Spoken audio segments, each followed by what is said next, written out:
Somewhere in Rome, in a household of considerable wealth, a boy of perhaps 10 or 11 is making a quiet, serious decision. The morning clothing has been laid out for him, fabric of a quality that announces the family's position, the kind of garment that says, without words, who you are and where you stand. The boy sets it aside. He reaches instead for the rough cloak of a philosopher, a coarse thing, more suitable to a student of Zeno than to the grandson of an emperor. The adults in the household notice. One ancient source suggests they were alarmed, in the gentle, puzzled way that adults are alarmed by children who seem to know something before they have been taught it. The boy's name is Marcus Annius Verus. He is not yet Marcus Aurelius. He does not yet have the name history will give him, does not yet carry the title that will sit on his shoulders heavier than any garment, does not yet know the full shape of what is being asked of him. He knows only that the rough cloak feels correct, that sleeping on a bare board rather than a cushioned couch, a practice the ancient accounts confirm he adopted in those early years, feels closer to something he cannot yet name than the soft alternative arranged around him. The philosophy comes later, the vocabulary comes later, the long study under teachers who will give formal architecture to what he is already, somehow, instinctively enacting. The practice comes first. The body knows before the mind has the words. There is something in this worth pausing on.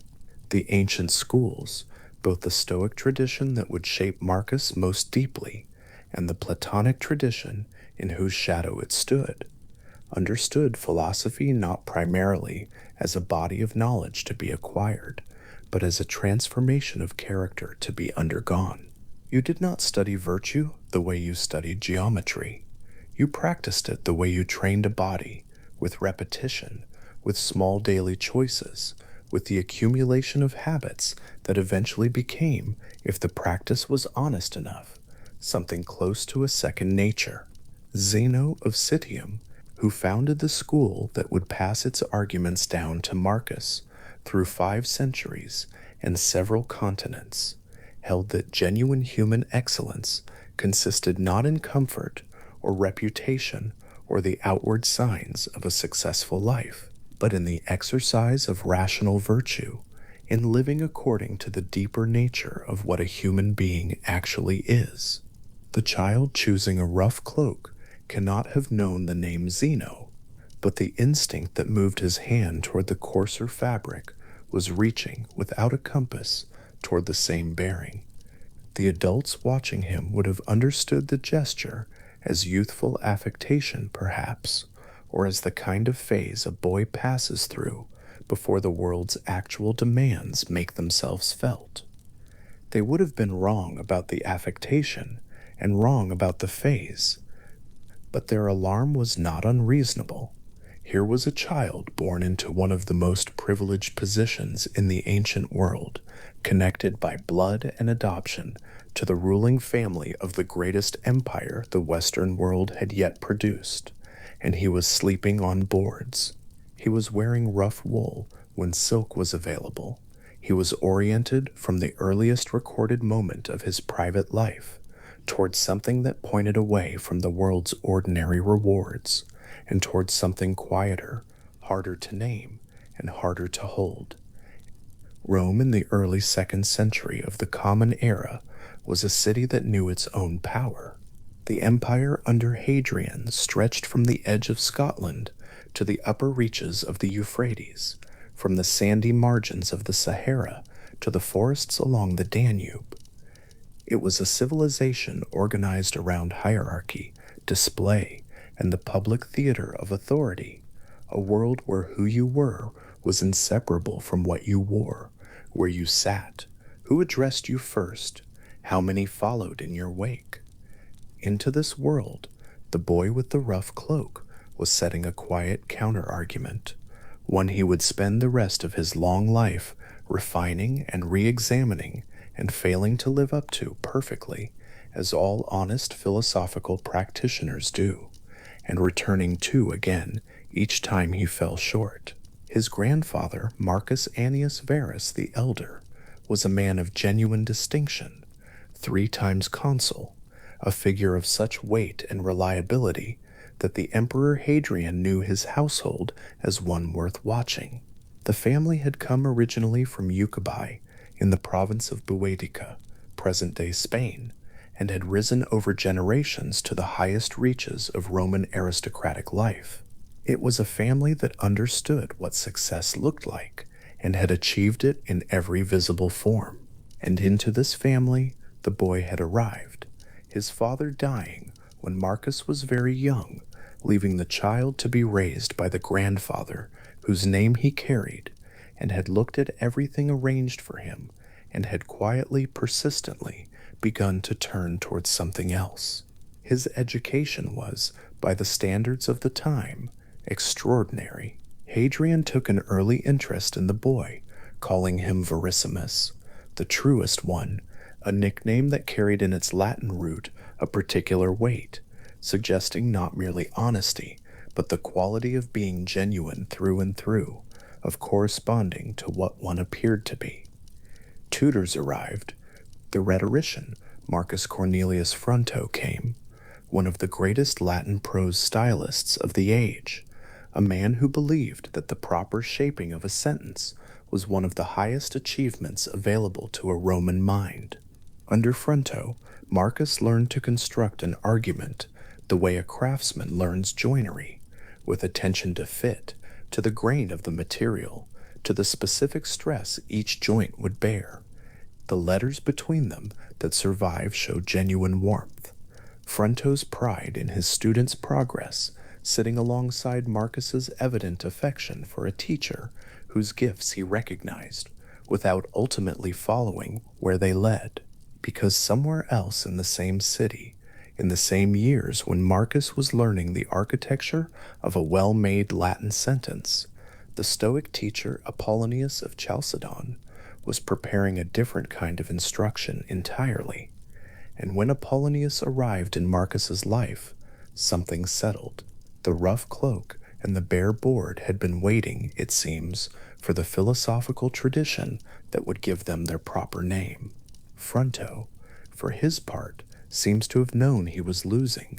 One of the surviving letters records a kind of gentle, affectionate complaint, the lament of a man who had given his best and watched his student choose a different destination.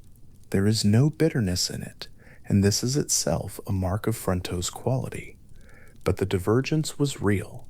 The rhetorical tradition Fronto represented, with its roots running back through Cicero to the Greek sophists, held that the proper use of language was the shaping of opinion, the persuasion of an audience toward conclusions the speaker judged worthwhile. The philosophical tradition toward which Marcus was being drawn held something different, that the proper use of reason was the pursuit of truth, regardless of whether truth was persuasive, and that a mind genuinely ordered toward the good had no use for techniques designed to produce belief through means other than genuine argument.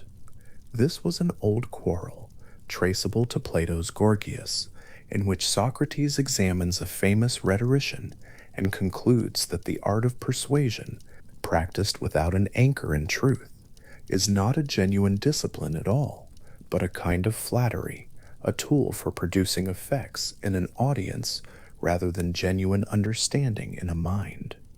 Marcus was, in choosing philosophy over rhetoric, taking a side in a debate that had been running for 6 centuries. He took the side he had been taking since the morning he set the fine clothing aside. Hadrian died in 138 of the Common Era. He had governed for 21 years, and he had spent considerable energy on the question that all emperors who think seriously about power eventually arrive at: who comes after? Empires outlast their builders only when succession is managed with something more than brute preference, and Hadrian knew this. His biological heir had died before him. He had chosen Antoninus Pius, a man of steady and undemonstrative virtue, as his successor, and as part of the arrangement had required Antoninus to adopt in turn a 17-year-old boy whom Hadrian had been watching for years with the particular attention of someone assessing a weight for a specific purpose. The boy was Marcus. Hadrian, by that adoption, had made him the heir to an empire he had not sought and could not decline. There is a question that Plato raises in the Republic, and that the facts of Marcus's life make strangely concrete.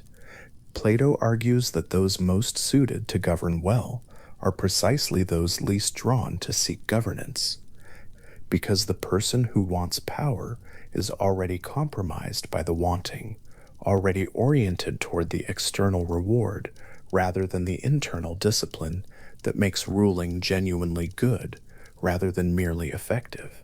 The philosopher in Plato's account must be compelled to return to the cave, must be persuaded to take on the burden of governance by an appeal not to ambition but to obligation. Left entirely free, Plato's philosopher would remain above in the daylight, engaged with what is real, undistracted by the shadows on the wall. It is the obligation to the community, the constitutive pull of what the Stoics would call okeosis, the natural affiliation that draws rational beings toward their fellow rational beings, and makes pure withdrawal not a philosophical option, but a kind of abandonment that brings the philosopher back down. Hadrian, watching Marcus, seems to have understood this, at least intuitively. He was not choosing the most ambitious candidate. He was choosing the one who demonstrated by his daily life that power had the weakest hold on him, who slept on boards and wore rough wool, not as theater, but as genuine orientation, who studied philosophy when rhetoric would have been more useful to a future ruler, who seemed consistently drawn toward the internal at the expense of the external. Whether Hadrian had read the Republic, whether he had thought through the Stoic doctrine of oikoiosis, is not the point. The point is that his judgment aligns with the philosophical argument. The person least drawn to the throne may be the one most worth placing on it. Marcus spent the next 23 years watching Antoninus Pius govern. This is a long apprenticeship, longer than most rulers ever serve, and it was not passive.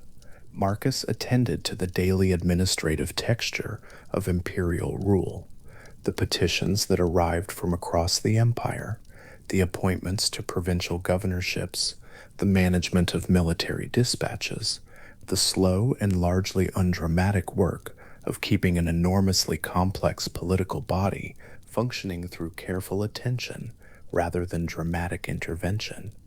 Antoninus was not a spectacular emperor.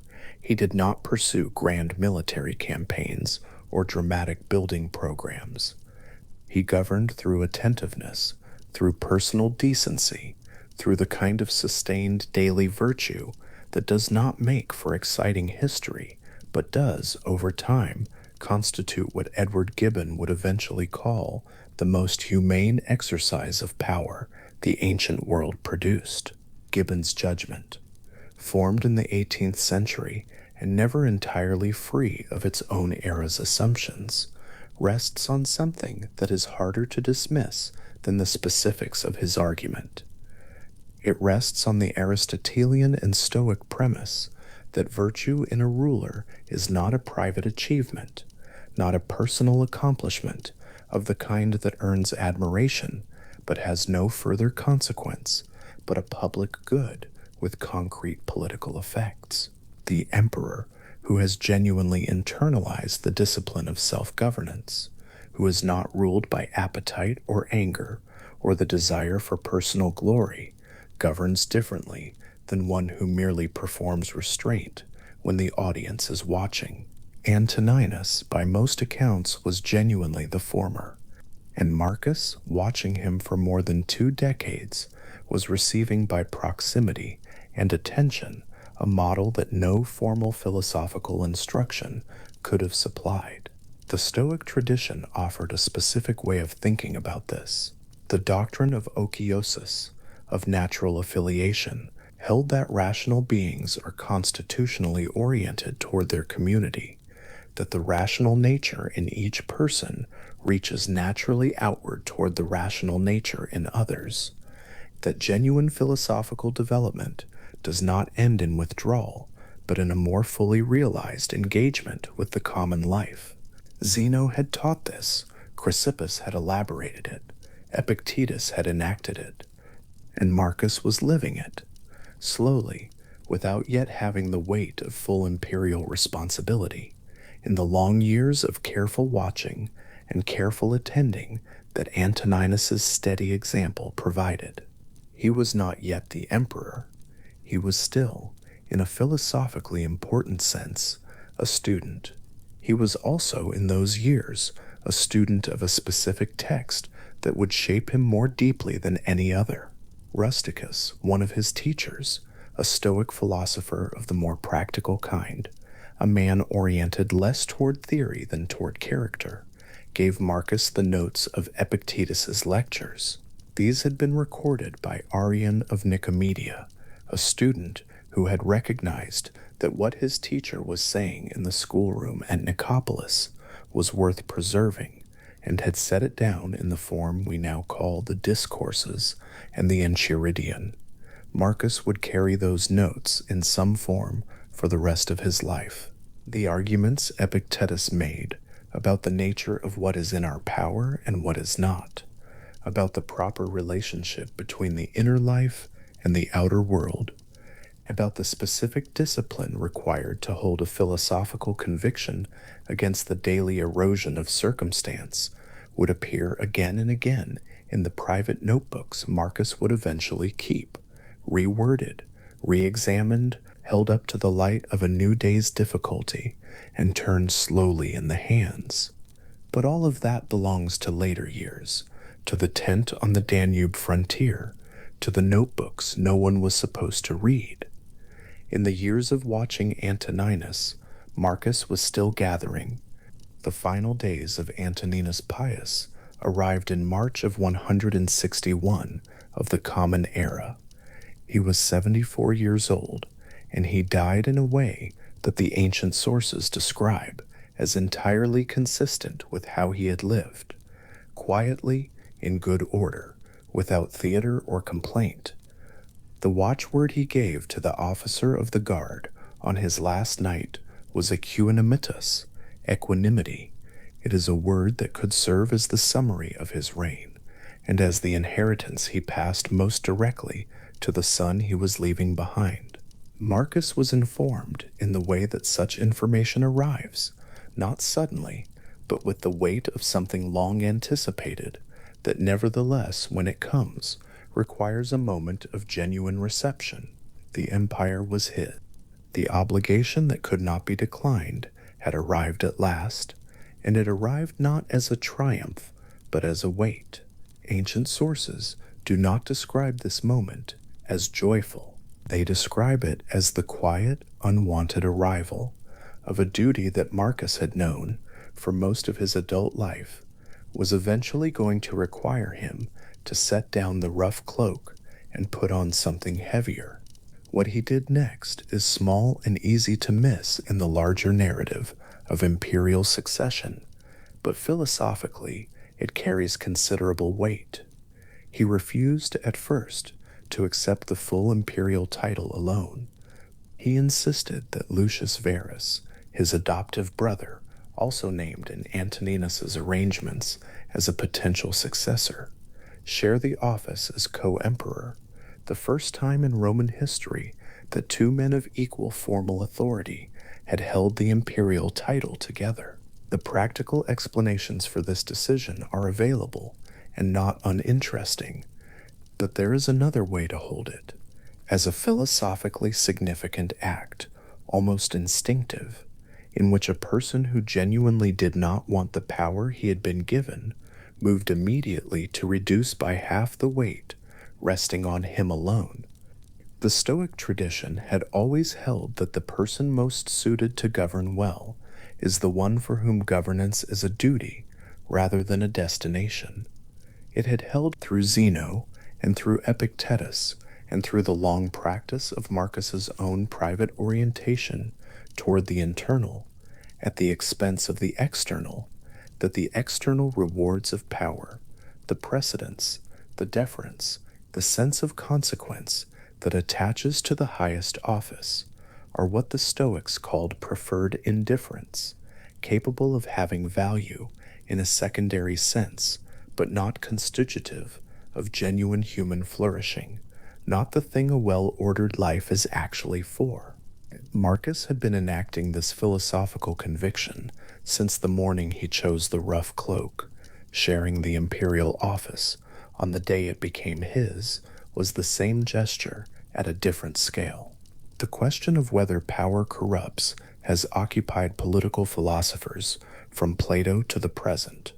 What Marcus's early life offers is not an answer to that question, but something more specific, a portrait of the conditions under which power may not corrupt, in which the person who receives it has been oriented for so long towards something other than power's rewards, that the rewards when they arrive have less purchase than they would on a different kind of mind. The rough cloak and the bare board had been a kind of preparation, not a guarantee. Marcus would spend the rest of his life in the private notebooks, noting the distances between the person he was and the person he was trying to be.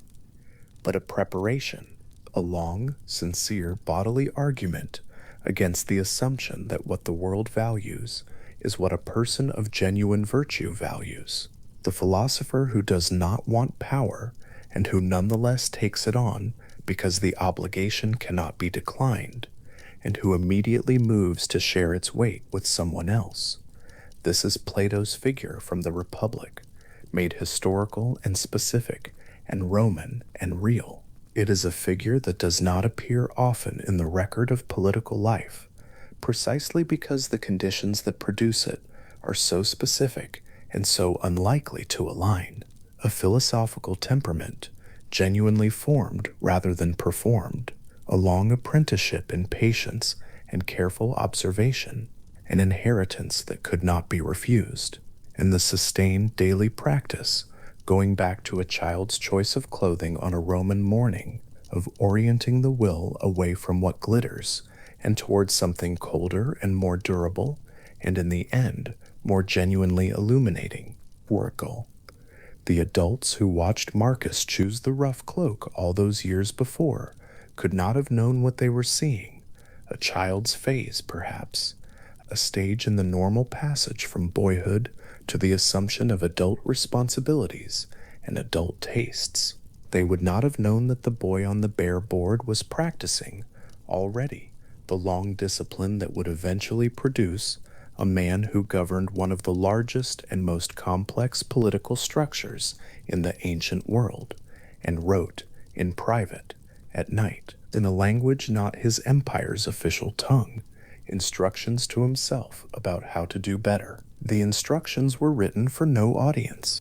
They were written because the gap between knowing how to live well and actually living well does not close by a single act of understanding, however genuine, but only through the repeated return, day after day, to the same hard ground, the same honest assessment, the same patient beginning again. This was what the rough cloak had always been pointing toward, not a rejection of the world, but a way of standing in it that kept the center of gravity internal, kept the measure of a life's success located somewhere other than in the world's assessments and the world's rewards. On the morning the empire became his, Marcus Aurelius Antoninus Augustus, carrying now the full weight of the name that history would give him, would have had no difficulty identifying the distance between the name and the man. The name was public, formal, and immense.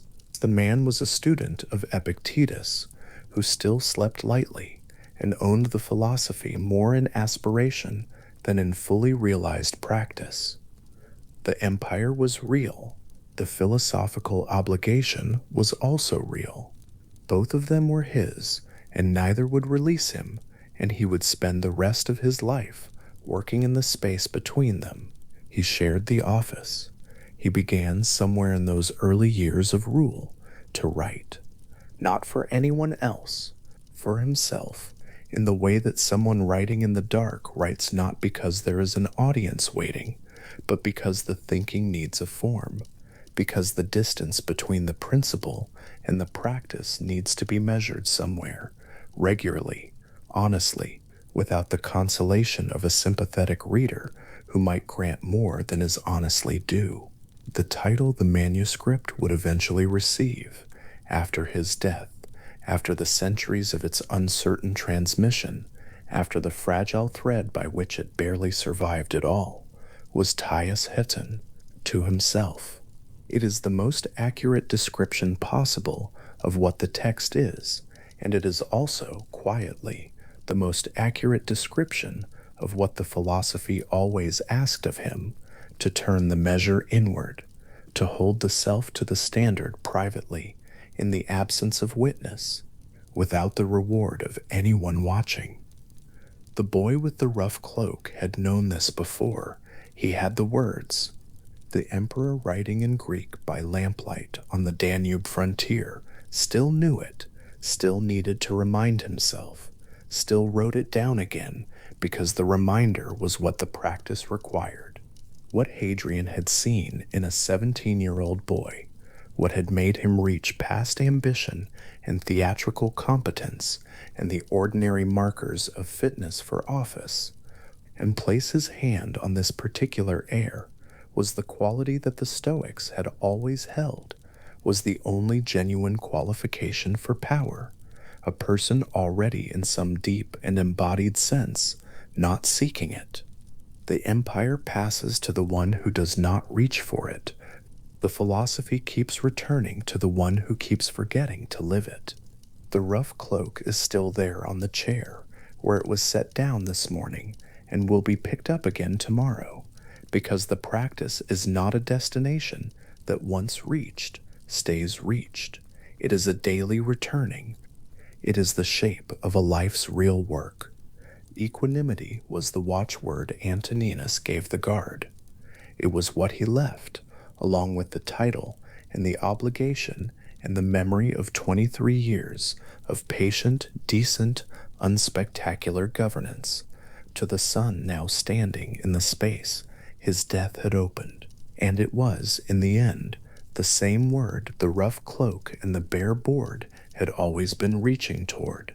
Not the comfortable word, not the word of someone who has never been tested, but the word of a person who has looked at what can be taken away and decided, slowly and repeatedly and with full understanding of what the decision costs, to locate the weight of a life in something that cannot be.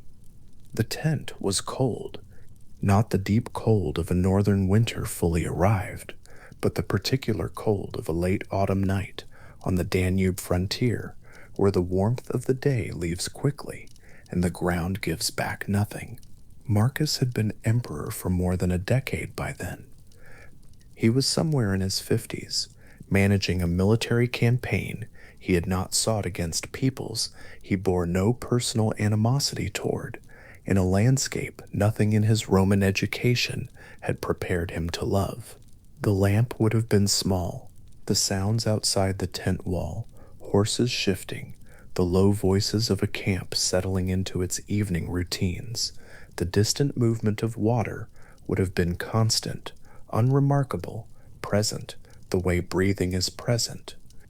And Marcus, who was the most powerful person alive, in that moment, by every measure Rome understood power, opened a notebook and wrote in Greek to himself, not to an advisor, not to a philosopher he admired, not to his wife, or his remaining children, or the vast administrative body of the empire that required his attention daily, consuming in letters and decrees and judicial decisions the hours that other men spent in quieter ways. To himself. The notebook had no title. It had no dedication. It contained no explanation of who the people mentioned without introduction actually were, no glossary of the personal references, no acknowledgement that someone other than its author might one day read it. The writing was not careless. The Greek is careful, the sentences constructed with visible attention, but it was not composed for an audience.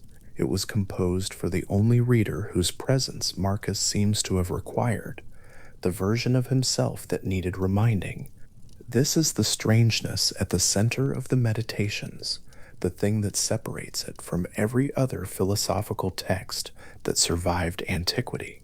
It was not written to persuade. It was not written to teach.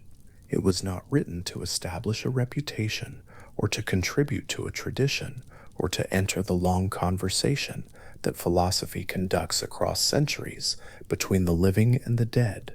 It was written the way a person talks to themselves during a long walk, or the way someone rehearses an argument in the quiet of a room before they need it in the world. It was written because writing was the form Marcus's philosophical work took, and philosophical work was something he needed to do every day, and the Danube frontier, in all its cold practicality, was where the day had placed him. The Greek title that scholars have attached to the work, tas hyoton, translates plainly as to himself. This is not a poetic title. It is almost bluntly descriptive, the way a label on a jar describes its contents without ornament. Whoever first assigned the title, and it was almost certainly not Marcus, was acknowledging a fact the text makes unmistakable. The intended reader was a single specific person, and that person was the author, and the author is dead. Every other reader who has ever opened the work has been, in a technical sense, an intruder, not an unwelcome one, but an unplanned one. What does it mean to write philosophy for no audience? The question reaches back further than Marcus. The Stoic tradition that Marcus inherited had always understood philosophy not as a set of arguments to be won, but as a practice to be maintained. Epictetus, who had taught in Nicopolis a generation before Marcus was born, had spoken in his school of the difference between the person who reads Chrysippus in order to say that he has read Chrysippus and the person who reads Chrysippus in order to become someone different. The first is performing philosophy for an audience, even if the audience is only a notional one, the people who will one day be impressed. The second is doing something else. The second is doing the harder thing, which has no applause because it does not produce a performance. Epictetus was a freed slave. He had experienced the full weight of having nothing that the world could not take from him, and this biographical fact gave his philosophical claims a specific gravity. When Epictetus said that only what is within one's own judgment and response truly belongs to a person, he was not speaking from a sheltered position. He was speaking from a life that had already demonstrated the claim by the brutality of its circumstance. Marcus had read him. The notes from Epictetan lectures, carried to Marcus by his teacher Rusticus, had been among the most formative encounters of Marcus's intellectual life. And what Marcus took from Epictetus, above almost everything else, was this: philosophy that remains in the head, organized into propositions that have been understood but not yet lived, is not yet philosophy in the full sense. It is preparation. The philosophy begins when the living starts. This is why the Meditations repeats itself, not because Marcus forgot what he had written, not because his memory was unreliable or his thought undisciplined. The repetition is the practice. The Stoic understanding of moral development held that the internalization of a principle, the movement of an insight from the place where it is intellectually grasped to the place where it actually governs behavior, is not accomplished in a single act of understanding. It requires returning. It requires coming back to the same ground the next morning and finding that the ground still needs tending, that the understanding has not automatically settled into the habit of response, that the gap between knowing and living is not closed by having once acknowledged its existence. Marcus wrote the same formulations across 12 books, not because he was restating them for posterity, but because he was speaking them again to a self that still needed to hear them. The note is not evidence of failure. It is the form that genuine philosophical work takes. A careful reader moving through the meditations encounters this quality of repetition and may initially mistake it for redundancy. The same ideas arrive from different angles in different words with different images. The instruction to hold the present moment, the reminder that external things are not properly one's own, the observation that what troubles the mind is not the thing itself, but the judgment made about the thing.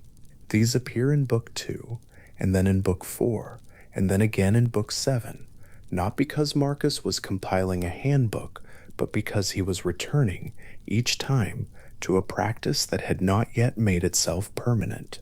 The philosophical gymnasium, as the Stoics sometimes called it, is a place one goes every day, not to display one's previous gains, but to do the work that yesterday's work did not finish. The opening of Book 1 is different from everything that follows. It stands apart, not just in length and structure, but in tone. Marcus writes there, one by one, the names of specific people, his grandfather, his father, his mother, his teachers, and what each of them gave him. His grandfather gave him a good character and even temper. His father gave him by reputation and through memory, modesty and manliness. From one teacher he learned endurance, from another freedom from passion. From another still, he learned to hear unwelcome news without irritation, to work hard without complaint, to distrust flatterers. He names Rusticus, who introduced him to Epictetus. He names Apollonius, who demonstrated how philosophical conviction could be carried without arrogance. He names his mother, from whom he says he learned piety and generosity, and the capacity to keep himself simple in a life of considerable luxury. This is unusual. The rest of the meditations contains almost no personal reference in this mode. The names that appear elsewhere, Hadrian, Augustus, Alexander, appear as examples of impermanence, figures whose greatness is noted precisely because they are gone. But Book 1 is a list of gifts. It is the only passage in the entire work that reads as something approaching gratitude, addressed outward, rather than instruction addressed inward. And it is still not addressed to any of the people named. They are not reading it. They will not read it. Marcus is not thanking them in a way that requires their presence. He is making a private accounting in the way a person might take stock of what they have been given before beginning a long piece of work, not to perform the gratitude, but to ground the effort in it. There is something philosophically significant in the decision to begin in this way.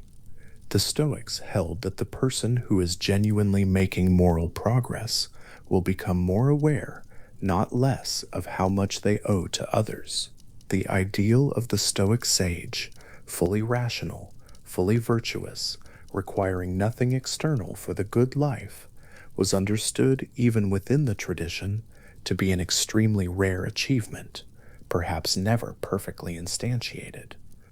Most philosophical work happens not at the level of the sage, but at the level of the person still in progress, still moving in the direction of that ideal, while remaining subject to all the ordinary conditions of a human life.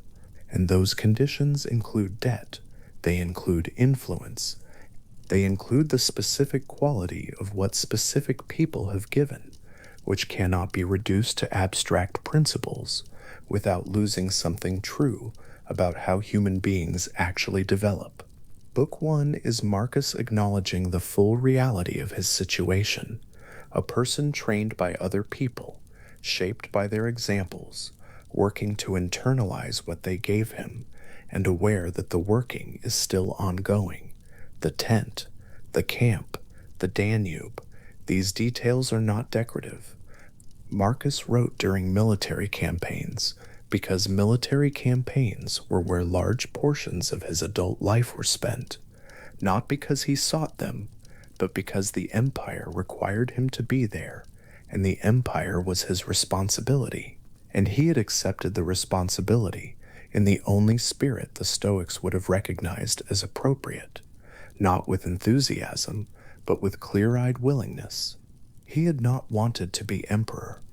The ancient sources on this point are consistent and plausible. He had been preparing for a philosophical life when Hadrian's arrangements made a political one obligatory, and then for the rest of his days he carried both the philosophical practice and the political obligation in the same life, finding ways to maintain the inner work in whatever physical circumstances the outer work placed him. The notebook was one of those ways. It had no official status. It was not a policy document or an imperial decree. It produced nothing that the empire required. It was pure philosophical housekeeping done in the intervals of governance, in the hours when the administrative machinery had been fed for another day, and Marcus could turn to the work that was in some sense the more serious one. Writing the sentences was the discipline. Forming the Greek was the practice. The act of setting down the reminder was the reminder. There is a tradition in Stoic and other ancient philosophical schools of the evening review, the deliberate examination at day's end of how one had lived in the day just completed, what had gone according to philosophical principle and what had not.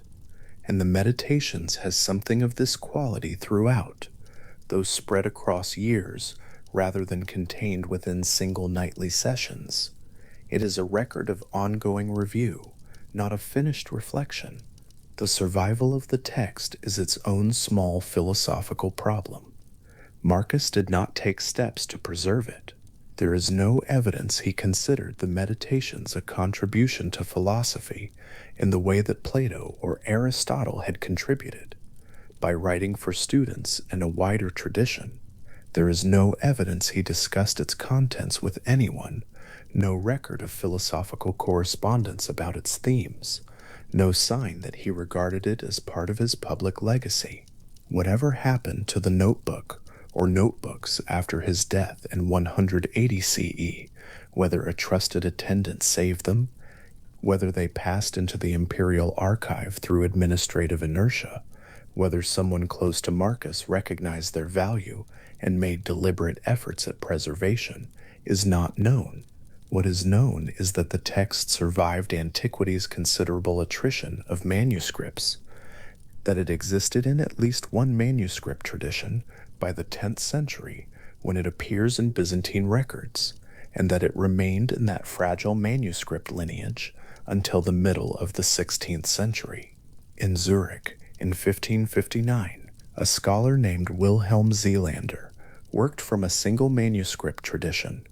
The text itself was already damaged, already missing whatever book one's lost opening may have contained, already carrying the wear of 15 centuries of copying and recopying to produce the first printed edition.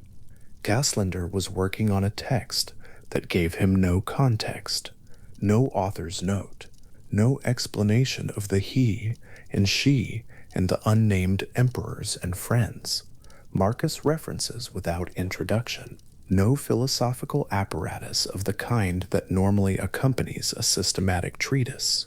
What Gaslander found and made available to the European world for the first time in its printed form was a private voice speaking directly to itself across an enormous distance of time, with all the urgency and repetition and specific texture of something never intended to be heard.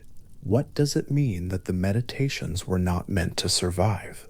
The question is worth sitting with rather than answering quickly. Every philosophical text composed for an audience is shaped to some degree by the awareness of that audience. Arguments are arranged for clarity. Difficult positions are explained or defended. The writer anticipates misunderstanding and addresses it. The performance of understanding, the demonstration that the author has considered objections, knows the tradition, is aware of the difficulty, is built into the form.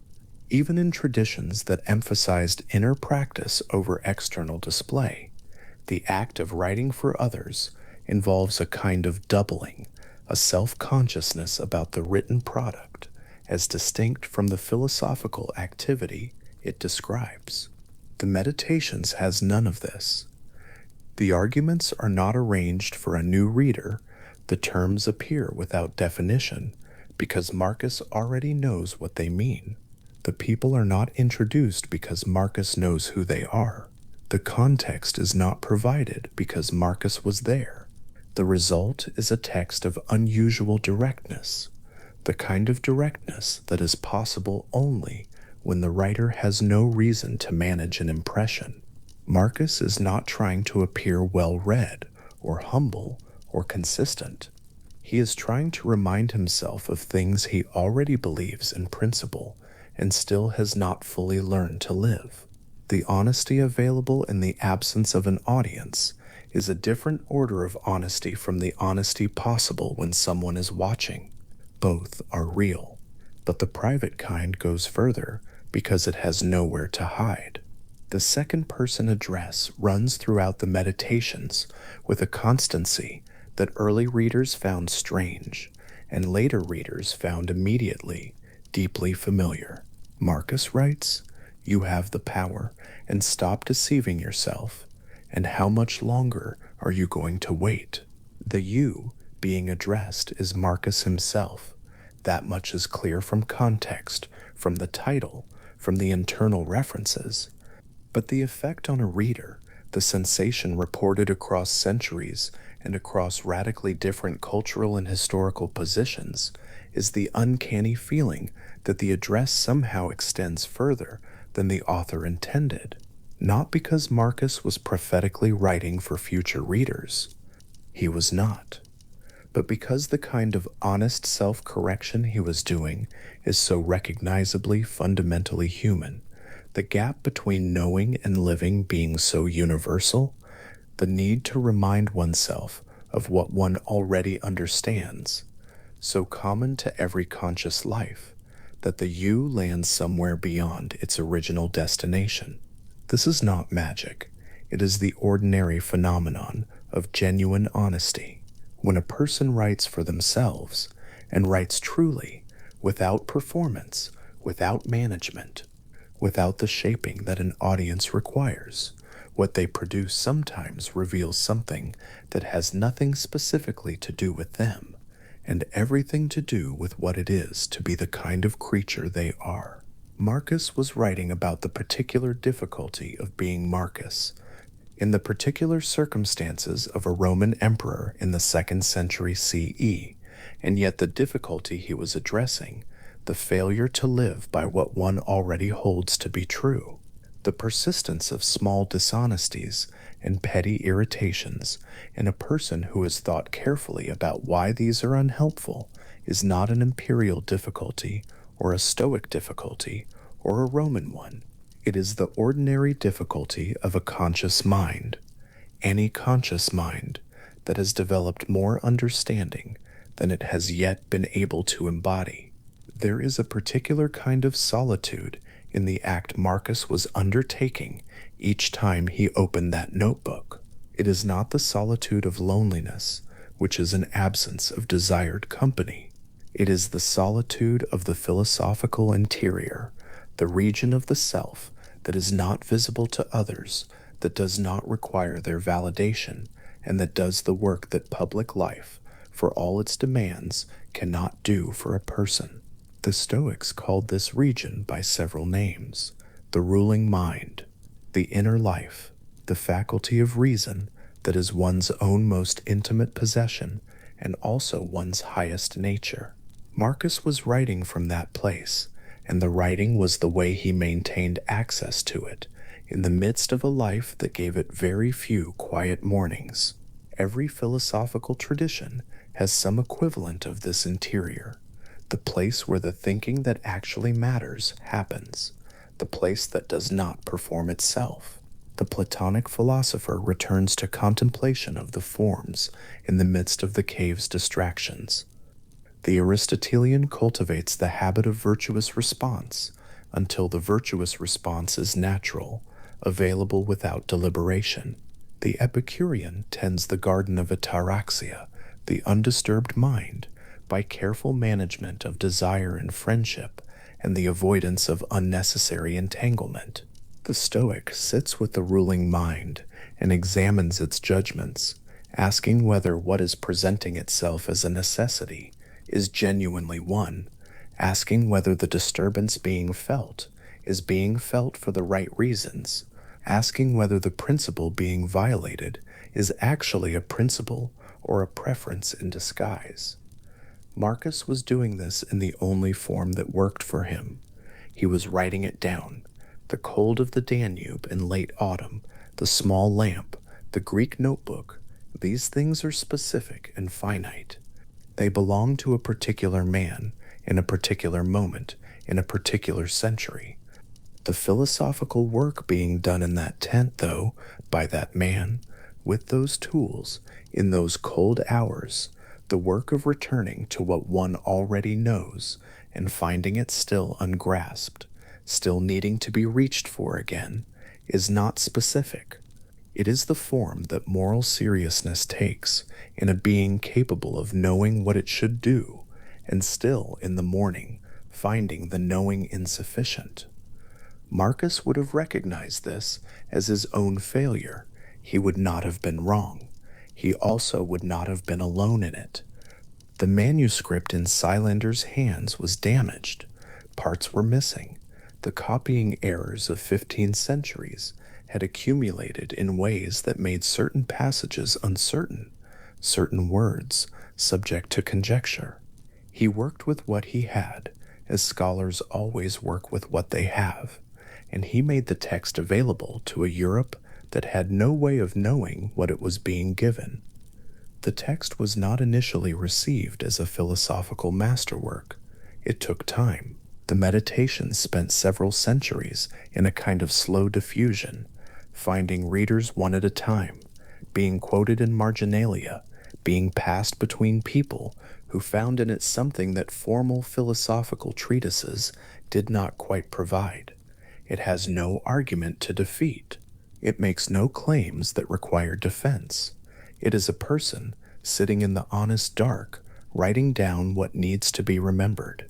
Marcus died in 180 CE, somewhere near Vindobona on the Danube frontier, almost certainly in the same landscape where much of the Meditations was composed. There is nothing in the text that reads as a preparation for death in the literary sense, no closing argument, no late-arrived resolution. The 12 books simply stop. Whatever Marcus was working on philosophically at the end continued, presumably, until the working itself stopped, and the notebook, whatever its final form, passed out of his hands into whatever sequence of custody and accident and human care eventually brought it to Xylander's desk in Zurich nearly 1400 years later. The work was not intended to outlast its author. It was not intended at all, in the sense of having been aimed at a future. It was intended only for the present and for the next morning's return to the same practice, and the morning after that. What is written with complete honesty and no audience in mind does not gather the kind of investment in permanence that formal literary or philosophical composition gathers. It sits lightly in its own moment. It does not try to be remembered. And something in this lightness, this complete freedom from the ambition of posterity, may be precisely what has allowed it to endure in the particular way it has endured, not as a monument to be visited, but as a voice to be overheard, still speaking, still addressing itself, still working on the distance between what it knows and what it is able to live. The notebook opened again in the tent. Outside, the camp continued its ordinary sounds. The lamp held its small area of warmth against the larger cold. Marcus set down a thought, and then set down the next thought, and then perhaps sat for a moment with the stylus resting and the questions still open, in the way questions remain open when genuine philosophical attention has been given to them, not answered but clarified. The edges of the difficulty a little more visible than they were before. The act required no witness. It produced nothing that the empire needed. It was, by every external measure, private and minor, and contingent on a set of circumstances. This emperor, this notebook, this cold autumn night, that were themselves already passing as they occurred. What remains is the honesty.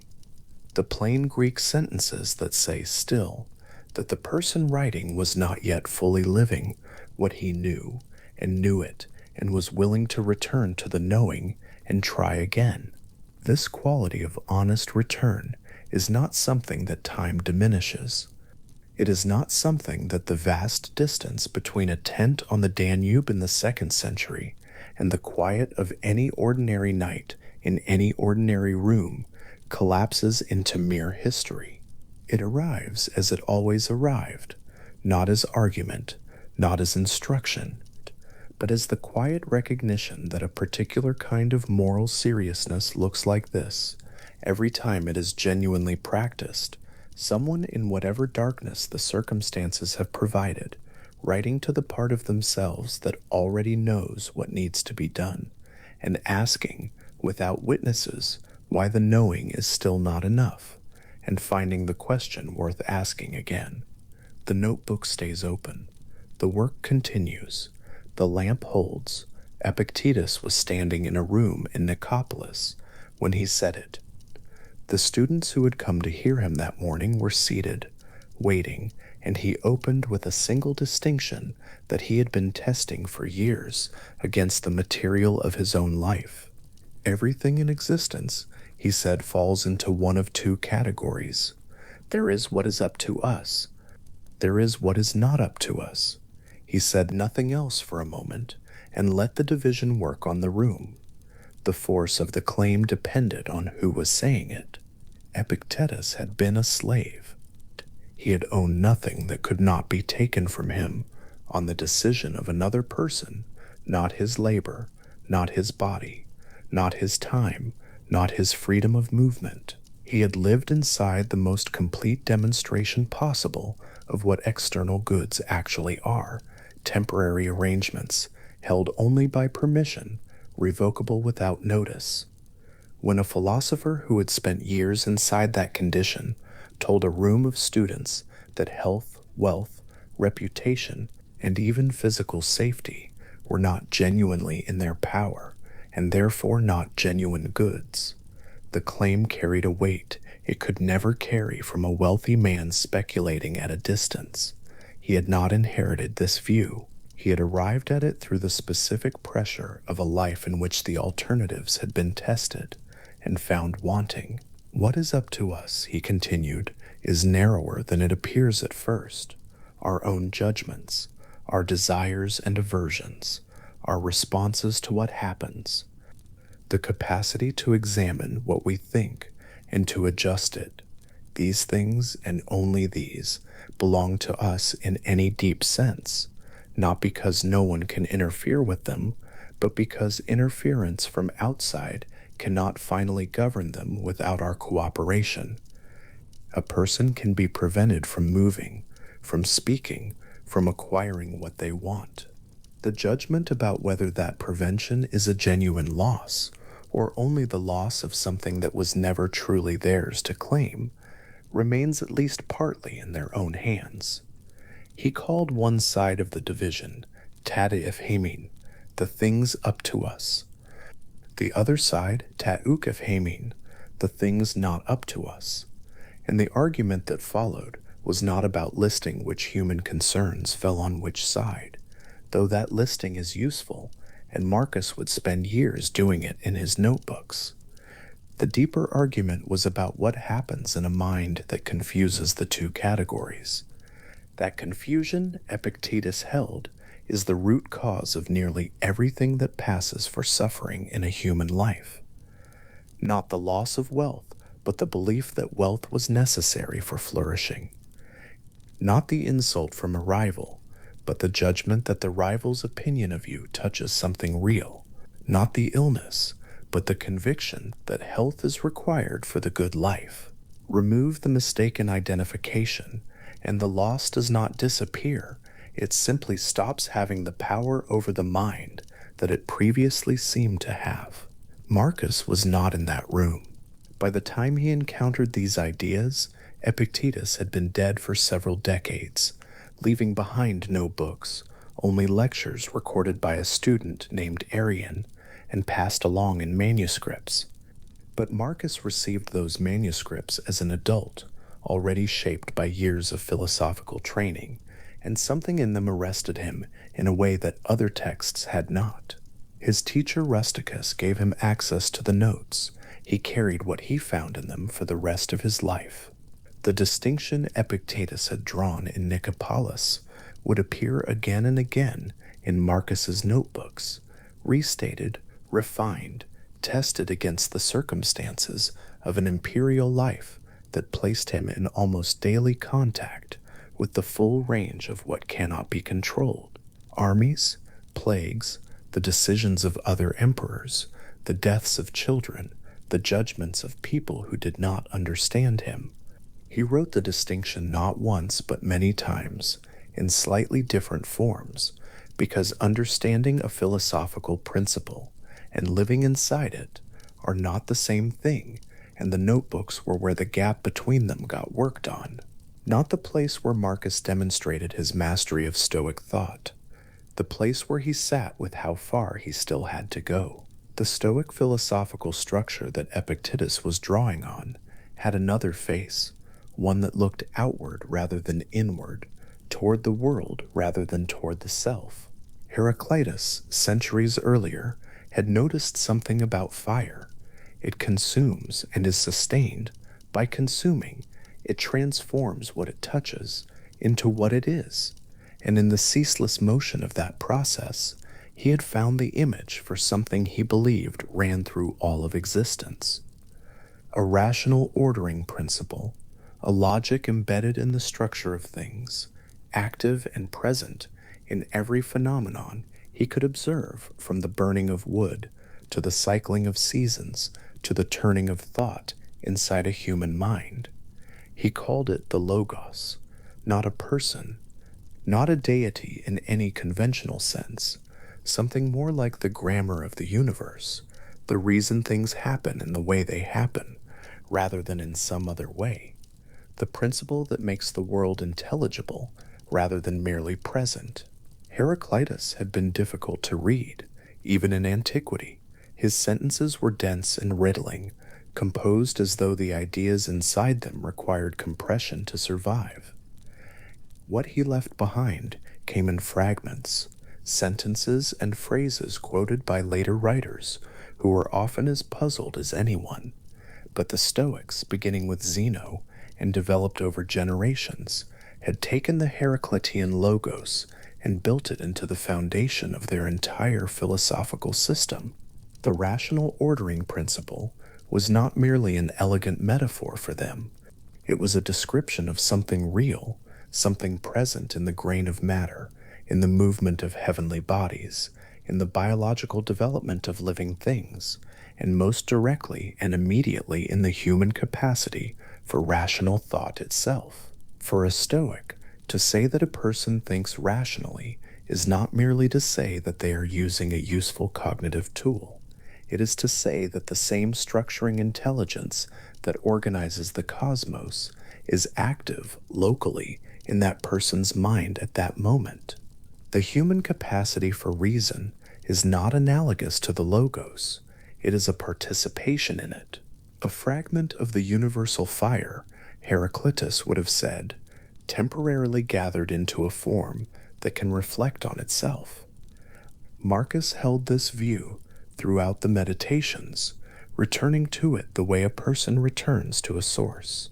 He wrote of the Logos as the common reason shared by all rational beings, as the thread that connects every thinking mind to every other, as the ground on which genuine community between people becomes possible rather than merely convenient. When he argued, as he did repeatedly, that anger toward other people is philosophically confused, one of the arguments he reached for was this one: to be enraged at another rational being for failing to act rationally is to forget that their rationality, however poorly exercised, participates in the same logos as one's own. To treat them as alien, as beyond the reach of that which connects all reasoning minds, is to misread the structure of things. Whether the logos is a literal metaphysical fact or a powerful organizing image is a question the Stoics themselves debated, and later readers have continued to debate in the centuries since. Marcus does not seem to have been troubled by the question. He wrote from inside the framework, treating it as operative rather than as a proposition requiring defense, and the Meditations has the texture of a mind thinking with a structure it trusts, rather than a mind arguing for a structure it is still trying to establish. The third major element of the framework that Marcus was working inside, the one that perhaps more than any other required constant renewal rather than a single act of understanding, was the claim about value. The Stoics had made a division among human goods that was by any measure radical. On one side of the division, they placed virtue. On the other side, they placed everything else: health, wealth, reputation, pleasure, freedom from pain, the safety of people one loves, success in one's projects. All of these were placed in the category the Stoics called preferred indifference. Not genuinely bad, worth pursuing under ordinary circumstances, other things being equal, but not good in the deepest sense, not constitutive of genuine human flourishing. Only virtue was good in that deepest sense. Only the exercise of practical wisdom, of justice, of courage, of temperance, the four expressions of human rational excellence that the tradition had been refining since Socrates, was sufficient by itself for genuine flourishing. Everything else was a matter of circumstance, preference, and fortune. The difficulty of this claim is not philosophical. Most people who encounter it can follow the argument well enough. The difficulty is that the claim, if genuinely internalized rather than merely acknowledged, reorganizes the entire structure of one's motivations, fears, and satisfactions. A person who genuinely holds that reputation is an indifferent, does not simply believe the proposition intellectually while going about their life in the usual way. The belief, if real, changes what feels threatening. It changes what feels lost when circumstances turn against them. It changes the texture of an ordinary day in which 100 small concerns about how one is perceived or what one might gain or lose are either dissolved by the view or exposed as the preferred indifference they are. Marcus knew this. He wrote about it not as a settled possession, but as something he was repeatedly having to reapproach. He would notice himself caring about a slight, about the resistance of a subordinate, about the ingratitude of someone he had helped, and he would turn the claim back on himself. This is an indifferent. The slight does not touch what is genuinely mine. The resistance does not damage what is genuinely good. He did not write these reminders because they had become effortless. He wrote them because they had not. The gap between knowing a thing and living it was the space the notebooks occupied, and he returned to it with the patience of someone who understood that the gap might never fully close, but that working at it was itself the exercise of virtue. The four cardinal virtues that occupied that category of the genuinely good were not, in the Stoic treatment, four separate achievements. They were better understood as four expressions of a single underlying excellence, the way that different windows in the same room are not four different lights, but four aspects of one. Practical wisdom, phronesis, was the capacity to perceive clearly what is actually required in a given situation, and to respond accordingly. Justice, dikaiosina, was the disposition toward what is owed to others, not merely legal compliance, but the active recognition of every rational being as a participant in the same community of reason. Courage, andrea, was not the absence of aversion, but the capacity to act rightly when aversion is present. Temperance, sophrosyne, was the regulation of desire, so that it serves rational purpose rather than governing it. A person who genuinely possessed one of these, in the full Stoic sense, possessed all of them, because each required the others to function. Courage without wisdom is recklessness. Justice without wisdom makes errors in perception that undermine its own aims. Wisdom without courage remains inactive in the moments that matter. The unity underlying the four was not an accident of the philosophical system, but a reflection of how the Stoics understood rational human nature as a single integrated capacity that either operates well as a whole or fails in ways that always implicate the whole. Marcus was an emperor with genuine administrative and military responsibilities, which meant the cardinal virtues were not abstract items for him. He was required daily to exercise practical wisdom about situations where the right course was genuinely unclear. He was required to extend justice to petitioners whose interests conflicted with each other, to enemies of the state, to members of his own household, to peoples on the frontier whose relationship to Rome was neither simple hostility nor simple loyalty. He was required to act with courage in both the physical sense. He led campaigns on the Danube frontier and was present at their consequences, and in the rarer, harder sense of acting against what would be personally convenient or politically comfortable in favor of what was actually right. The virtues were the daily practical material of his life. Writing about them in a private notebook was not an escape from his responsibilities. It was the maintenance of the instrument with which those responsibilities were met. There is a fifth element of the framework, less often discussed but equally present throughout the Meditations, that concerns the relationship between philosophy and feeling. The Stoics were not recommending indifference. The view that a Stoic sage is emotionally blank, unaffected by any circumstance, has no support in the actual Stoic texts, and the Meditations is the clearest evidence against it. What the Stoics held was something more precise and more interesting. They distinguished between two kinds of psychological response. The first kind they called pathy, full emotional responses understood not as passive sensations that happen to a person, but as active judgments, assessments that the person's ruling mind is making about their situation. Grief in this framework is not something that arrives in a person from outside. It is the result of a judgment that this loss was a genuine harm, that what has been lost was a genuine good, that the world as it now stands is worse in a way that damages my flourishing. The grief and the judgment are not separate. The grief is the judgment felt from inside. This matters because it means that philosophical examination of the underlying judgment is not a way of suppressing or avoiding the grief. It is a way of asking whether the grief's implicit claim about the world is true.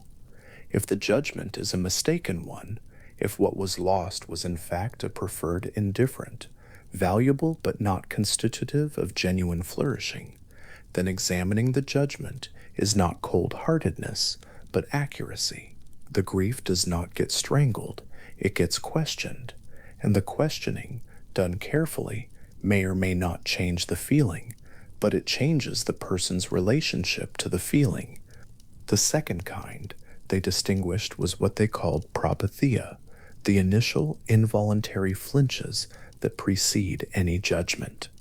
The startle at a sudden sound, the momentary flutter at news of something alarming, the first unexamined wave of irritation when something goes against a plan.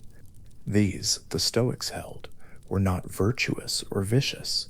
They were not choices. They were the body's and the mind's first raw responses before any assessment had been made. Even the Stoic sage experiences them.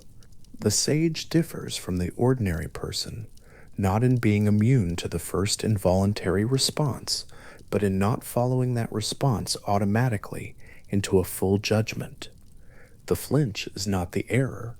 The error is the narrative that gets built on the flinch before it has been examined. Marcus observed this distinction in himself throughout the meditations with considerable precision. He would notice an irritation at a colleague, at a delay, at his own failure to hold a principle he knew well, and rather than simply acting from the irritation or suppressing it into silence, he would trace it back toward its root. What judgment was the irritation resting on? Whether that judgment was one he could defend or one he was making automatically, out of habit or vanity, or some assumption that he had never really scrutinized. The Meditations is full of this tracing, not dramatic moments of philosophical crisis, but the quiet, repeated, patient work of following a feeling back to the assessment underneath it, and asking whether the assessment was sound. The Stoic emotional vocabulary he had available for what came out the other end of that work was richer than the pathological side. They described what the sage could experience in terms not of empty calm, but of what they called eupathia, the well-founded emotional responses that accompany correct judgment. Joy rather than pleasure, because joy rests on a genuine good. Caution rather than fear, because caution is appropriate attention to what might actually harm the things worth caring about. Wishing rather than desire, because wishing is the mind's orientation toward what is genuinely good without the compulsive grasping that makes ordinary desire dependent on outcomes. Marcus does not use these technical terms frequently in the Meditations. He was writing for himself rather than for a philosophical audience, and the technical vocabulary appears mostly as background structure rather than explicit argument. But the practice the vocabulary describes is everywhere in the text. The slow, careful, repeated work of examining his own responses and following them back to the judgments they rest on, asking whether those judgments are the ones a rational mind would make when looking clearly, or the ones that habit and fear and the usual human tendency toward self-deception have assembled in the dark.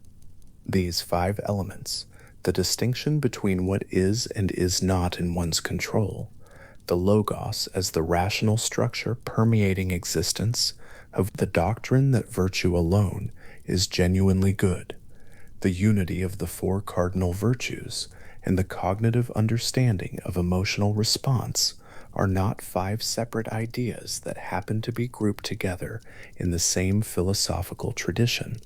They are better understood as 5 angles on a single view. Each one, followed carefully, leads toward the others. The question of what is in one's control leads naturally to the question of what constitutes genuine value. The question of genuine value leads naturally to the question of what rational nature actually is, which leads to the logos. The logos leads back to the question of why rational beings are connected to each other, which leads to justice and the community of reason, which leads back to virtue. And the examination of one's own emotional responses is the practice that makes all of this more than a theory. It is the point at which the philosophical structure touches the actual texture of a human day. There is a kind of philosophical position that one can hold the way one holds an opinion about a city one has never visited. The proposition is present, it is available for inspection, it can be stated and defended, but it does not govern anything. It does not change how one moves through a room or responds to an obstacle. It occupies a part of the mind that is connected, at best loosely, to the part that makes decisions in real time.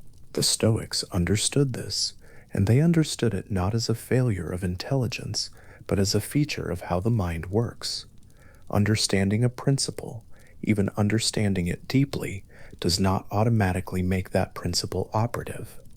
Something additional is required, something that looks less like comprehension and more like habituation, the kind of repeated return to a view that gradually changes the default orientation of the mind toward it.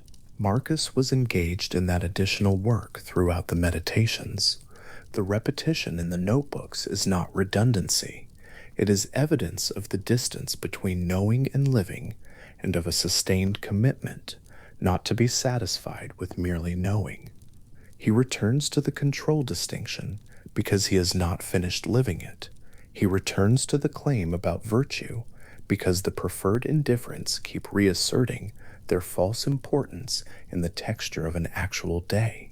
He returns to the examination of his own responses because the responses keep arriving before the examination does, and the examination has to be practiced until it becomes quicker, less effortful, more nearly automatic. In the schoolroom in Nicopolis, Epictetus had opened with the simplest possible statement of the distinction. The students had heard it and had perhaps nodded, or written it down, or discussed it afterward, and then they had gone back to their lives, taking the proposition with them in their notebooks, where it remained available and inert until, if they were fortunate, if the philosophical work went on long enough, it began slowly to change something. Not their knowledge of the view, which was already complete, something else, the way the day felt, the weight of a difficulty that used to feel crushing and now felt merely uncomfortable, and then, given enough time, merely present. The slight from a colleague that no longer required a response.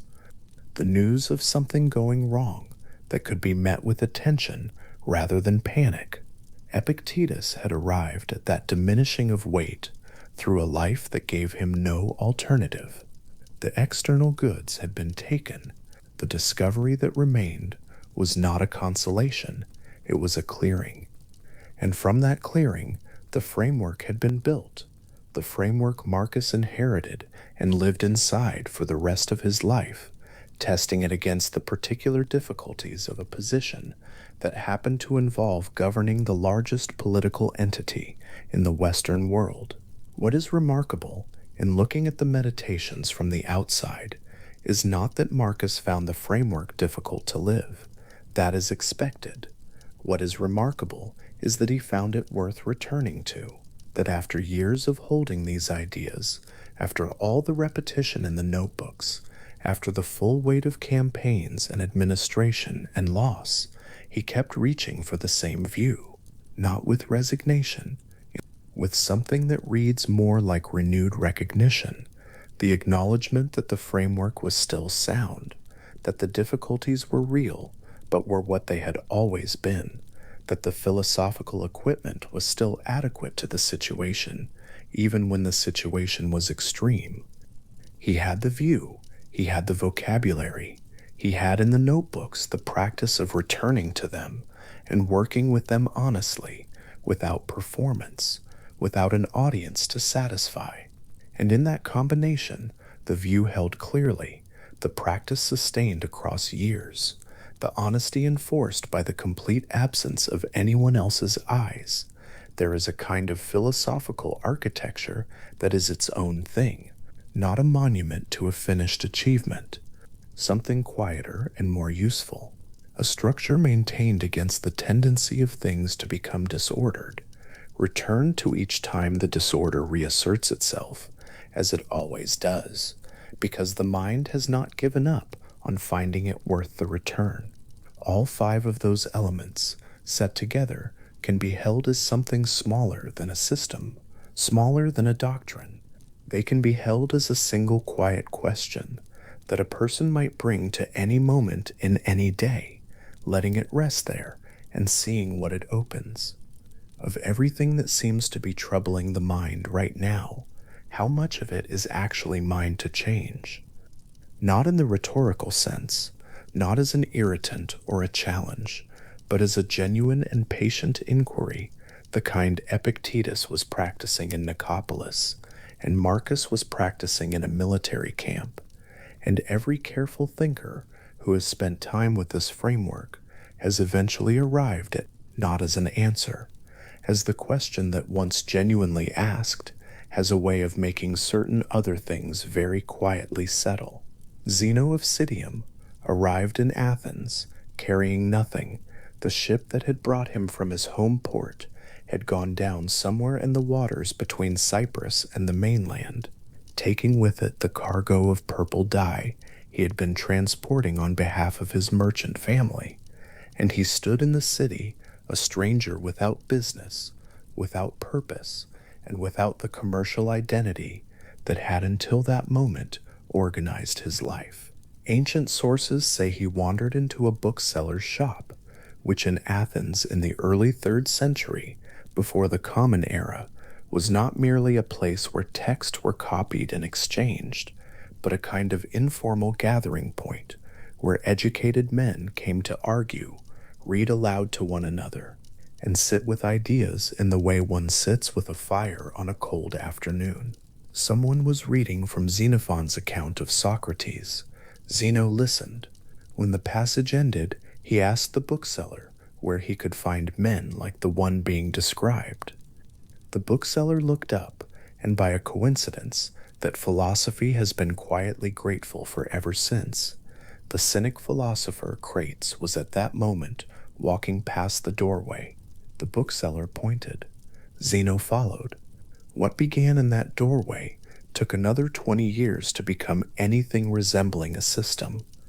Zeno studied with Crates, and then with other Athenian teachers, and then spent a long period of quiet that ancient sources do not describe well, but that produced, eventually, a philosophy of extraordinary coherence. He began teaching his own students beneath a painted porch on the northern edge of the Athenian agora, the Stoipoikele, which gave the tradition its name. He taught that logic, physics, and ethics were not 3 separate disciplines, but one continuous inquiry, and that a person who genuinely understood the nature of the cosmos would, by that understanding, know how to live. The ship had gone down. The cargo was gone. A school of philosophy had begun. These 2 facts sat beside each other without either canceling the other, and that proximity of loss and vocation was perhaps the first demonstration of what he was about to spend the rest of his life arguing. 5 centuries is a long distance for an idea to travel and still arrive coherent.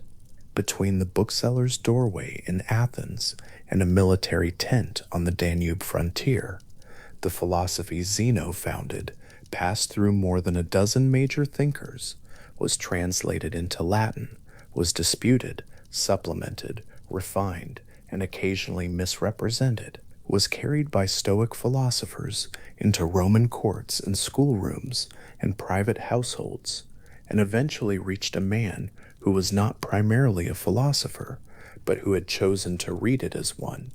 That the ideas survived the distance at all says something. That they arrived in Marcus Aurelius with enough force to produce the notebooks we now call the Meditations says something more. That the tradition had built into itself a kind of durability, a way of being used that did not require institutional transmission to continue. The ideas moved because they worked on the people who held them, and they held them because the ideas had been tested, generation by generation, against the actual texture of living, not only in classrooms, but in the kinds of circumstance that Stoic philosophy was specifically designed to address. Chrysippus of Soli came after Zeno, and the tradition says that if Chrysippus had not existed, there would have been no Stoa. The force of that claim is not that Zeno's founding insight was insufficient, but that without Chrysippus, it might have remained a collection of brilliant observations rather than becoming a system. He wrote, by ancient account, more than 700 treatises. Almost none survive whole. What remains is fragments, quotations by other writers, summaries by later commentators, like knowing a building only through what other buildings took from it, the angles borrowed, the proportions echoed in later construction. But from those fragments, what is clear is that Chrysippus gave Stoic moral psychology a precision that Zeno's more general claims had not quite achieved, and that the specific treatment he gave to what the Stoics called the pathe, the full emotional responses, understood not as passive feelings, but as active mistaken judgments, became the framework within which all subsequent Stoic work in ethics would operate. When Marcus writes in his notebooks about examining an emotion for the cognitive assessment embedded in it, he is working inside a structure Chrysippus built, testing its beams and finding them still sound across the centuries. The detail that Chrysippus wrote 700 treatises and that nearly none of them survived has a particular quality when held for a moment. All that systematic work, all that careful argument, the entire logical apparatus of a completed philosophy, gone in the way that almost everything ancient eventually went, fires and floods, and the slow mold of centuries. What remained was enough. What remained was the structure, passed along in enough summary and quotation and living practice that the tradition continued breathing. Whether Chrysippus found that philosophically satisfying as a personal prospect is a question the fragments do not answer. Heraclitus had been older than Zeno by more than 2 centuries, a thinker of such difficulty and concentrated compression that antiquity called him the obscure and meant it partly as admiration. He had written, or dictated, or composed in the internal silence of a notoriously solitary mind, a series of observations about the nature of reality so condensed that later centuries would spend themselves trying to unfold them. The river image is the one that travels best. No one steps into the same river twice, because the water has moved, and the stepper is not quite the same stepper either. Everything flows, everything changes. The permanence that ordinary perception takes for granted is a kind of useful fiction, and behind it is a constant motion that never stops. But Heraclitus did not find this merely dizzying.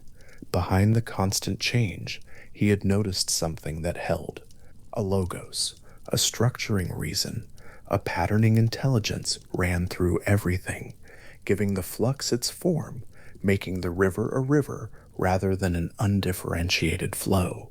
The Stoics, when they encountered this, recognized something they could build on, and the Heraclitean logos became the Stoic logos, reworked and systematized, and given a cosmological role it had not quite had in its original form, but recognizably descended from that earlier intuition.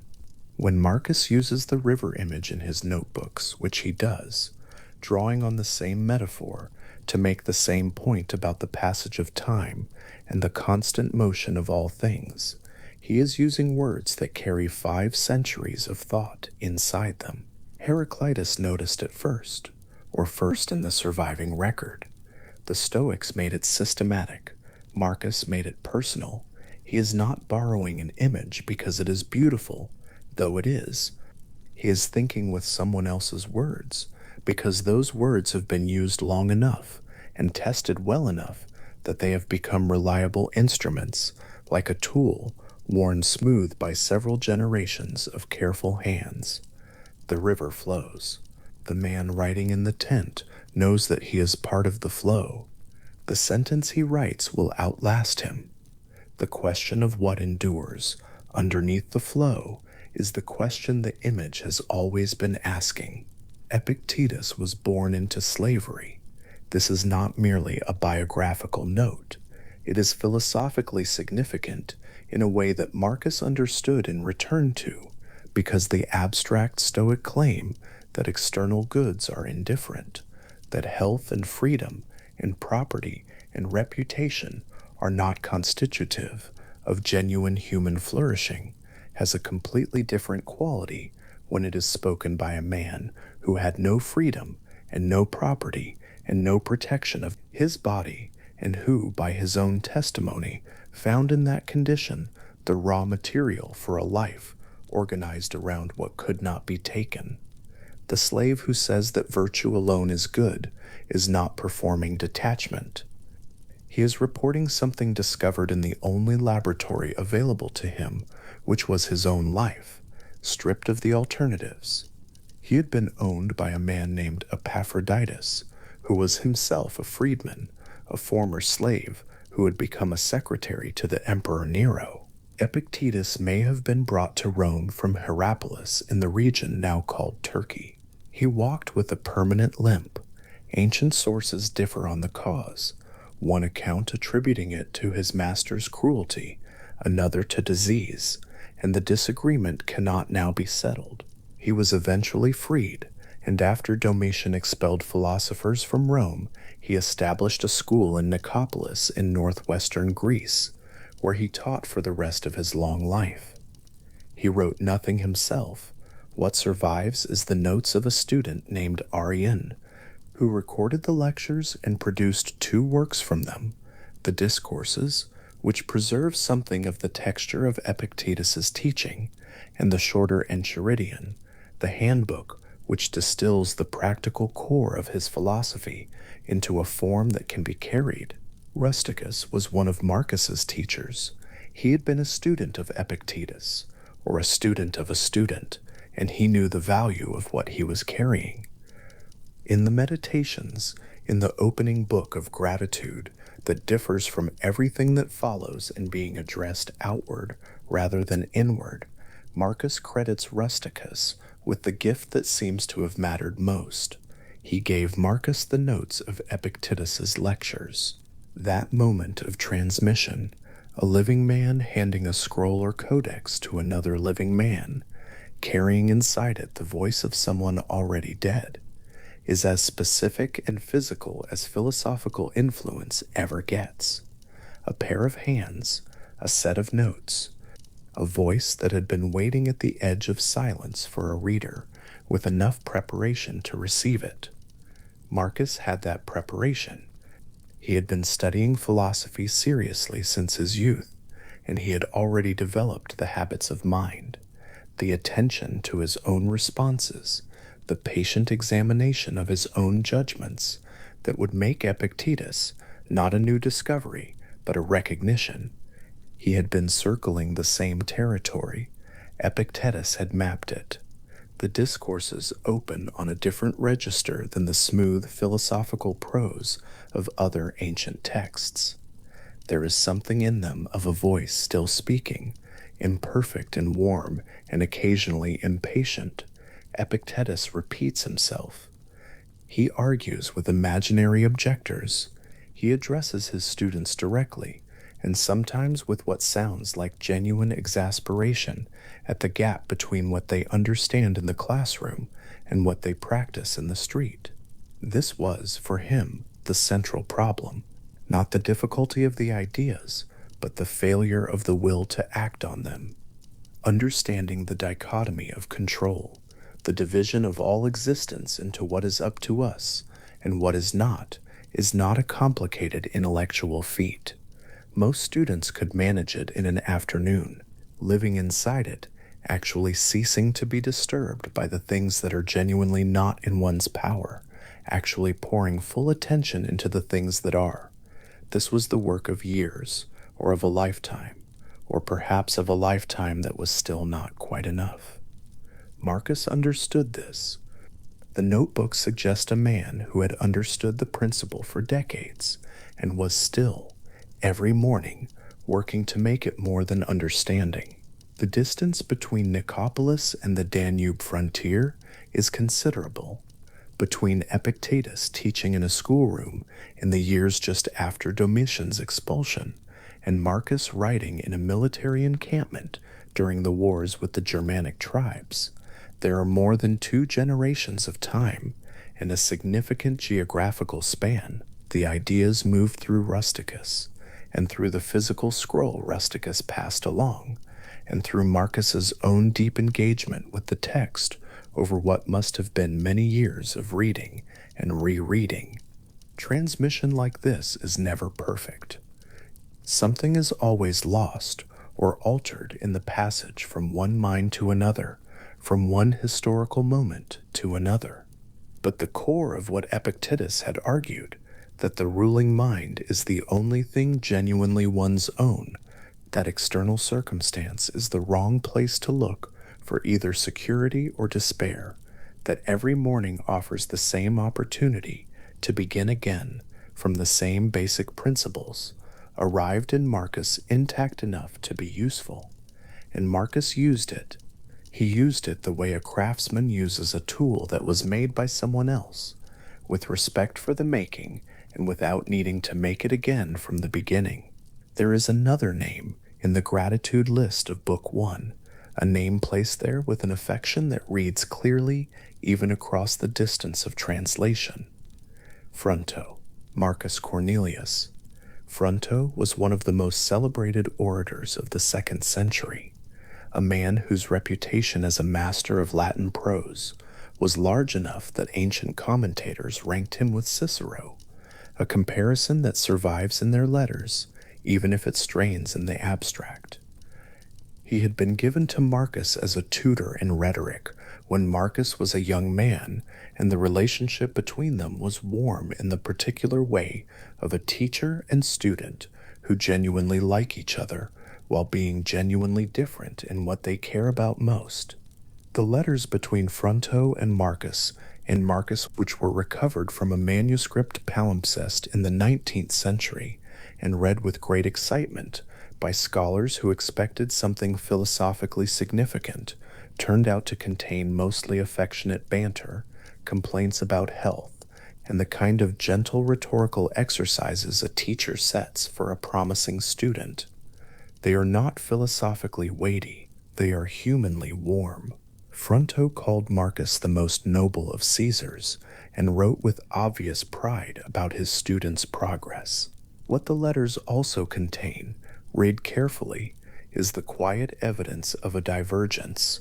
Fronto was devoted to eloquence as a value in itself, to the careful cultivation of Latin prose style, to the traditions of Roman oratory that reached back through Cicero to the Greek rhetoricians, and that understood the art of persuasion as one of the highest capacities a civilized person could develop. Marcus was polite about this.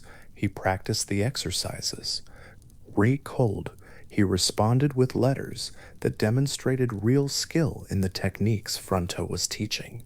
And somewhere during those same years, in the study of philosophy that ran alongside his rhetorical training, he was becoming something other than what Fronto was making. Not opposed to Fronto's values, exactly, not dismissive of them. He acknowledged in Book 1 that Fronto had taught him to notice the envy and cunning and hypocrisy that can hide inside aristocratic civility, which is a philosophical observation that Fronto himself might have found surprising as a characterization of what he thought he was teaching. But Marcus had learned what he could learn from oratory, and had learned from it something Fronto had not intended to teach. A close observation of the gap between what polished language can make sound true and what is actually true. This is the tension Plato had named in the Gorgias, the distinction between rhetoric as an art of persuasion and philosophy as an art of genuine inquiry. And Marcus had come down, quietly and without hostility, on philosophy's side. This did not diminish the affection. The letters to Fronto are warm to the end. Marcus continued to value what Fronto represented, the careful attention to language, the understanding that how a thought is expressed shapes how fully it can be understood. But in the Meditations, where Marcus is writing in Greek rather than Latin, writing in the philosophical language of the tradition he had chosen, there is almost nothing of Fronto's world. The notebooks are not rhetorically polished. They are not eloquent in Fronto's sense. They repeat themselves. They use plain formulations rather than artful ones. They are precisely the opposite of everything Fronto had trained him toward. And this is not because Marcus had forgotten his training, but because the kind of work the notebooks were doing required a different register entirely. Fronto would not have recognized what his student was writing, or why. The affection would have survived the difference. It seems to have done so in life, and there is no reason to think it would not have survived in principle. The philosophical lineage that runs from Zeno through Chrysippus and Heraclitus, and then through Epictetus to Marcus, is not a lineage of direct transmission in every link. Heraclitus was not a Stoic. Chrysippus never met Heraclitus. Epictetus knew the Stoic tradition through texts and through teachers, not through personal acquaintance with its founders. Marcus knew Epictetus only through Arrian's notes and through whatever his teachers remembered and transmitted. Each link in this chain involved not preservation, but interpretation, a new mind, taking what it needed from what the previous mind had left, testing it against its own circumstances, and passing on a version that bore the marks of its passage. This is how philosophical traditions actually move, not as preserved objects carried unchanged from hand to hand, but as living responses to living questions, each new mind making the tradition slightly different by encountering it in a new context. Marcus's Stoicism is not identical to Epictetus's Stoicism. Epictetus's Stoicism is not identical to Chrysippus's.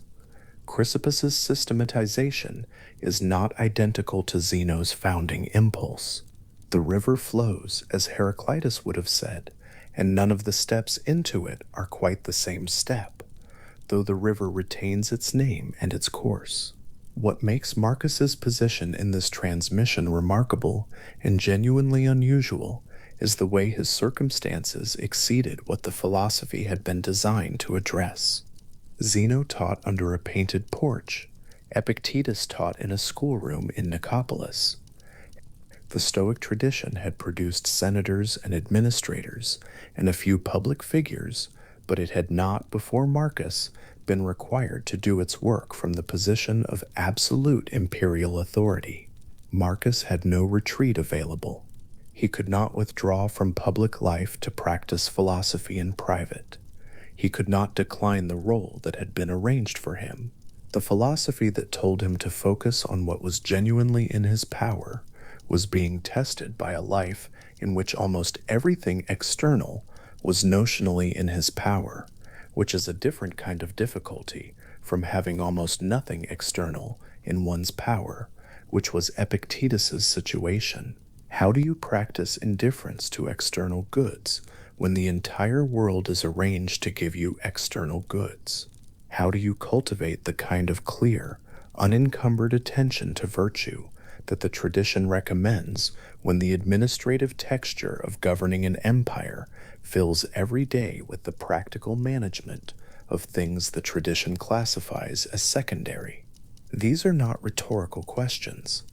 They are the actual philosophical problems Marcus was navigating, alone, in a notebook that no one had asked him to keep. Book 1 of the Meditations is unlike the 11 books that follow it. It is organized as a list of gratitudes, each entry beginning with a name and then specifying what Marcus received from that person. It reads as a kind of philosophical genealogy, the mind surveying the sources that made it, pausing at each one long enough to name what was given.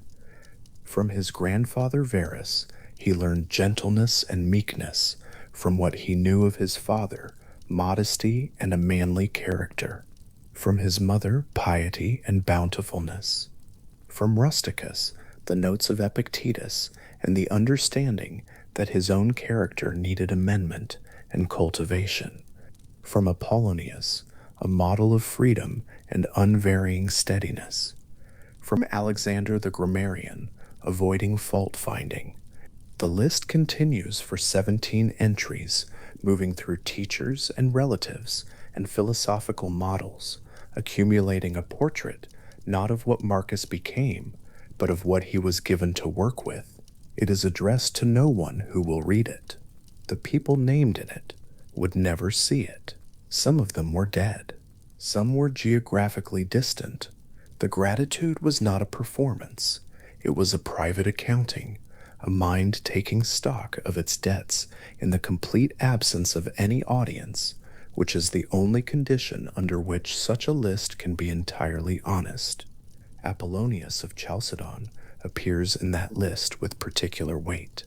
He had been a Stoic philosopher brought to Rome specifically to be Marcus's teacher, a man whose daily practice of the philosophy he taught was apparently consistent enough that the teaching and the life were not separable. Marcus notes from him the quality of being the same person in circumstances of ease and in circumstances of difficulty, the equanimity that does not shift with the situation, that is not a performance of calm, but an actual steady state. This was the Stoic ideal at its most practically demanding. Anyone could practice philosophical equanimity when the days were comfortable. The question the tradition kept returning to was whether the same internal orientation was available when the circumstances were not comfortable. Marcus's repeated returns to this theme in the notebooks, the instruction to himself to remain the same person, regardless of what the day brings, suggest that Apollonius represented for him a living demonstration of something he had spent years trying to achieve and had not quite managed to his own satisfaction. There is something in the texture of the meditations that becomes visible only when the philosophical lineage behind it is held clearly. Each time Marcus writes a variation on the same principle, the dichotomy of control, the transience of all things, the importance of the present action, he is not simply reminding himself of something he knows. He is doing something more specific and more interesting. He is placing himself inside a tradition of minds that have been working on the same problem for centuries, renewing his connection to that tradition through the act of writing, refreshing the sense that he is not inventing these ideas alone in a military camp, but inheriting them from people who found them necessary and passed them on because they were. And the tradition is present in the notebooks, not only in the paraphrases of Epictetus and the echoes of Heraclitus, but in the very structure of the enterprise, the daily return to the same themes, the refusal to consider the work done, the understanding that living philosophically is not a state achieved, but a practice renewed. Zeno lost a ship and found a school. Chrysippus systematized what Zeno had begun and wrote 700 treatises that burned or rotted into the centuries. Heraclitus looked at a river and found in it the image of everything. Epictetus held nothing that could not be taken and built from that holding a philosophy of extraordinary resilience. Fronto shaped a student's Latin prose and lost that student, not to hostility, but to a different understanding of what language is for. Rusticus handed a scroll across the gap between one generation and another, and what was inside it found a reader who was ready for it. Each of these moments of transmission was small and specific and unremarkable in its surface appearance. A teacher and a student, a borrowed text, an afternoon in a bookseller's shop, a ship on a cold body of water going down. Philosophy moved through these ordinary passages the way water moves through stone, not quickly, not dramatically, but without stopping. The Danube frontier in winter is cold in a way that Rome, even in its most difficult season, is not. Marcus would have written by whatever light the tent allowed. The sound of a military encampment at night, the watch calls, the horses, the distant movement of men would have been present just beyond the page, and the page itself would have contained, in the compressed Greek of the notebooks, something that had been building since a merchant walked into a bookseller's doorway in Athens 5 centuries before, something that had passed through the hands and minds of more people than the record names, something that had accumulated in its passage not weight exactly, but a kind of proven reliability, the quality of an idea tested by enough lives in enough circumstances that its durability was no longer a theoretical claim, but an observable fact. When Marcus wrote his paraphrases of Epictetus, when he reached for the river image that Heraclitus had first noticed, when he organized his thinking around the logical structure that Chrysippus had formalized, and the founding intuition that Zeno had carried away from a shipwreck and into a school, he was doing something that every serious reader of the tradition before him had also done. He was making the ideas his own by using them. He was finding out through the act of private writing which parts of the inheritance still held under the specific pressure of his specific circumstances. Most of it held. The passages where it did not quite hold are also in the notebooks, the moments of self-doubt, the returns to principles that have apparently not yet been fully internalized, the gap between what Marcus knew and what Marcus lived. Those gaps are not failures of the tradition, they are evidence of genuine engagement with it.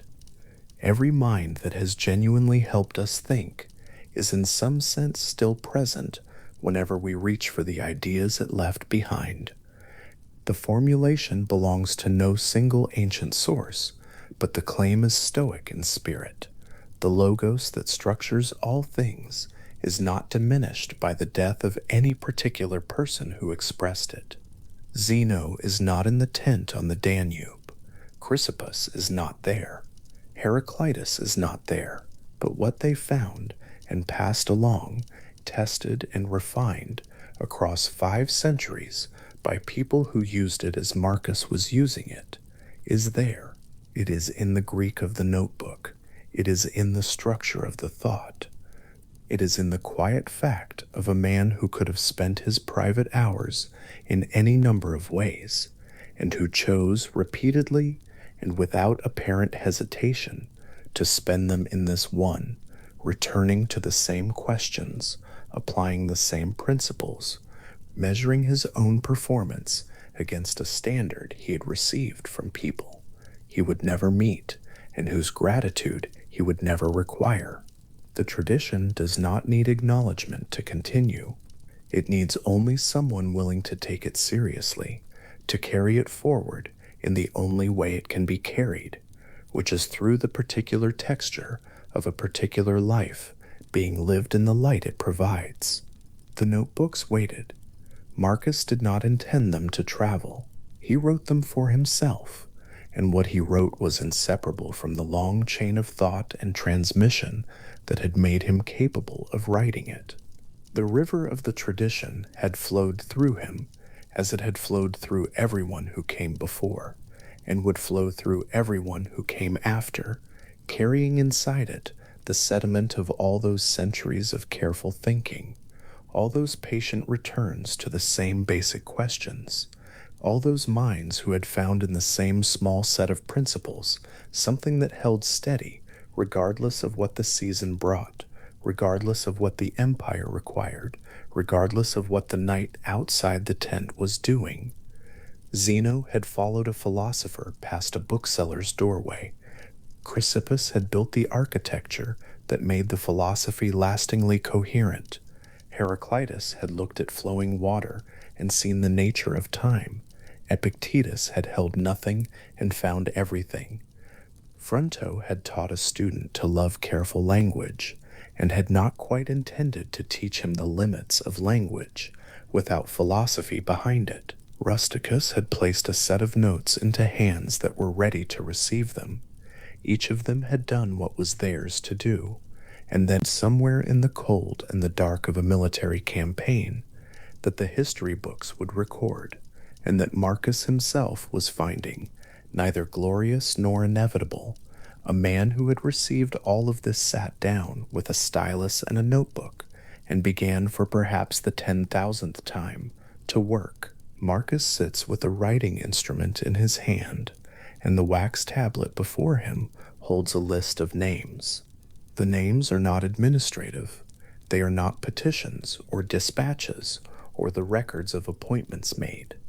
They are the names of the dead, specifically the names of the powerful dead, the ones whose power was as complete as power ever becomes, whose presence once filled rooms the way light fills a room, and who are now entirely, irretrievably gone. He writes Alexander, he writes Augustus, he writes Hadrian. The stylus moves and each name settles into the wax, and each name is also, in the movement of writing it, a weight being set down. The exercise is not melancholy, though it might look that way from the outside. It is something more like calibration. Marcus has found, through years of returning to this particular practice, that the deliberate naming of the vanished produces a very specific effect on the mind, a loosening, a slight release of the grip that the present moment tends to keep on the sense of its own importance. The emperors he names were not small men. They were not men who failed to matter, or who were forgotten quickly, or whose ambitions were modest. They mattered enormously. They are gone entirely, and between those two facts held in the same thought at the same time, something in the architecture of daily urgency quietly gives way. The Stoic practice of contemplating one's own death, what a later tradition would call memento mori, the reminder that one dies, is not, as Marcus employs it, a practice oriented toward fear. It does not ask the practitioner to stand at the edge of the fact and feel afraid. It asks something more specific and more useful. It asks what, in the light of this fact, genuinely deserves the weight that the mind is currently giving it. The appointments, the small humiliations, the accumulation of daily frictions that press so insistently on attention, when held briefly beside the knowledge that Alexander too had appointments and ambitions and was then nowhere at all. These frictions lose some of their apparent authority, not all of it, but enough to let the mind turn back to the present action with something closer to proportion. Marcus writes the name Hadrian, who chose him, who watched him with the careful attention of an old man deciding what to leave behind. Then he sets the stylus down. The name is there in the wax. Hadrian, who built and governed and decided and is now the same distance from this moment as a Phoenician sailor whose ship went down before Rome, was Rome. The distance once genuinely felt, rather than merely noted, does something to the weight of everything that feels pressing. It does not make things unimportant. It makes them correctly sized. The names accumulate on the wax. Alexander, who took an army to the edge of the known world and was 32 when he died, whose generals wept and then divided everything he had built. Augustus, who gave his name to a month and to an era, and who outlived nearly everyone he loved. Hadrian, builder of walls and temples, traveler of provinces, reader of Greek philosophy, in a life built entirely of Roman administration. Each name a completed arc, each arc now still. The list grows, and the hand that writes it belongs to a man who knows, without performance or drama, that his own name will someday appear on a list like this one in someone else's notebook, if anyone by then still keeps notebooks for this purpose. What the practice produces, steadily, across years of returning to it, is not sadness. It is something older and quieter than sadness. It is proportion restored. The sense that what is genuinely important and what merely feels important are not always the same category, and that the distinction between them becomes easier to make from the vantage of a mind that has practiced keeping one eye, gently and without morbidity, on the fact that the time is finite and the day is the day at hand. There is a second practice, distinct from the naming of the dead, but adjacent to it, that moves in the opposite direction, not downward into the stillness of the past, but upward in a long, slow ascent of attention until the perspective is wide enough to restore proportion by a different means. Marcus returns to this practice as well, and it has a quality of deliberate spaciousness that the memento mori does not, an opening rather than a settling, a widening of the frame, until what seemed urgent is revealed as small, not through the lens of time, but through the lens of scale. He begins with what is immediately visible: the room, the light, the tablet, the sounds of whatever military encampment or imperial residence surrounds the moment of writing. Then he allows the attention to rise, not quickly, not as an exercise in dizziness, but with the patient deliberateness of a mind ascending one altitude at a time. The rooftops of wherever he is, the width of the city or the camp, the plains beyond the city, the arc of the province, the shape of the empire on its continent, the continent itself, which is one of several, resting on a sphere that turns in a larger dark than anyone has ever fully seen. From that altitude, which is not physically achievable but mentally constructible with sufficient practice, the human world presents itself differently. Not as less real, the people below are real, their concerns are real, their lives have genuine weight, but as proportioned, as the actual size that a rational observer, unburdened by the tunnel vision of personal investment, would assign to them. The emperor's decisions, which feel enormous in the rooms where they are made, are visible from here as marks on a very small surface of a very large thing.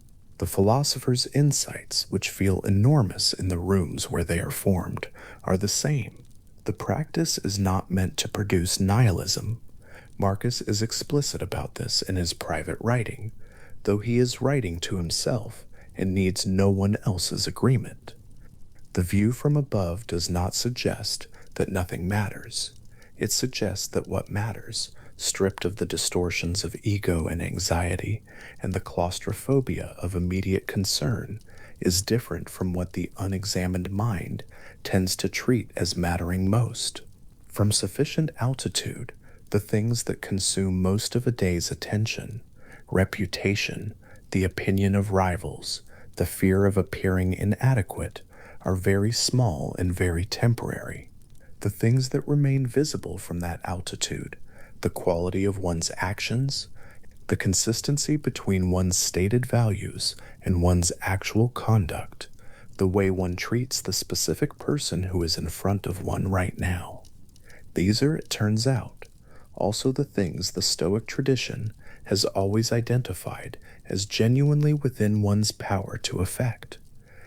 Plato had used a version of this ascent in a different key, the soul rising through the levels of the Republic's divided line, moving from images to their originals, from originals to the mathematical structures underlying them, toward the form of the good at the top of the hierarchy, which illuminated all the rest, the way the sun illuminates everything it touches without being exhausted by the giving. Marcus's ascent is less metaphysical. He does not reach for a form of the good. He reaches for proportion. But the movement is recognizably similar, a deliberate upward departure from the level at which things feel most pressing, toward a level at which they feel most accurately sized.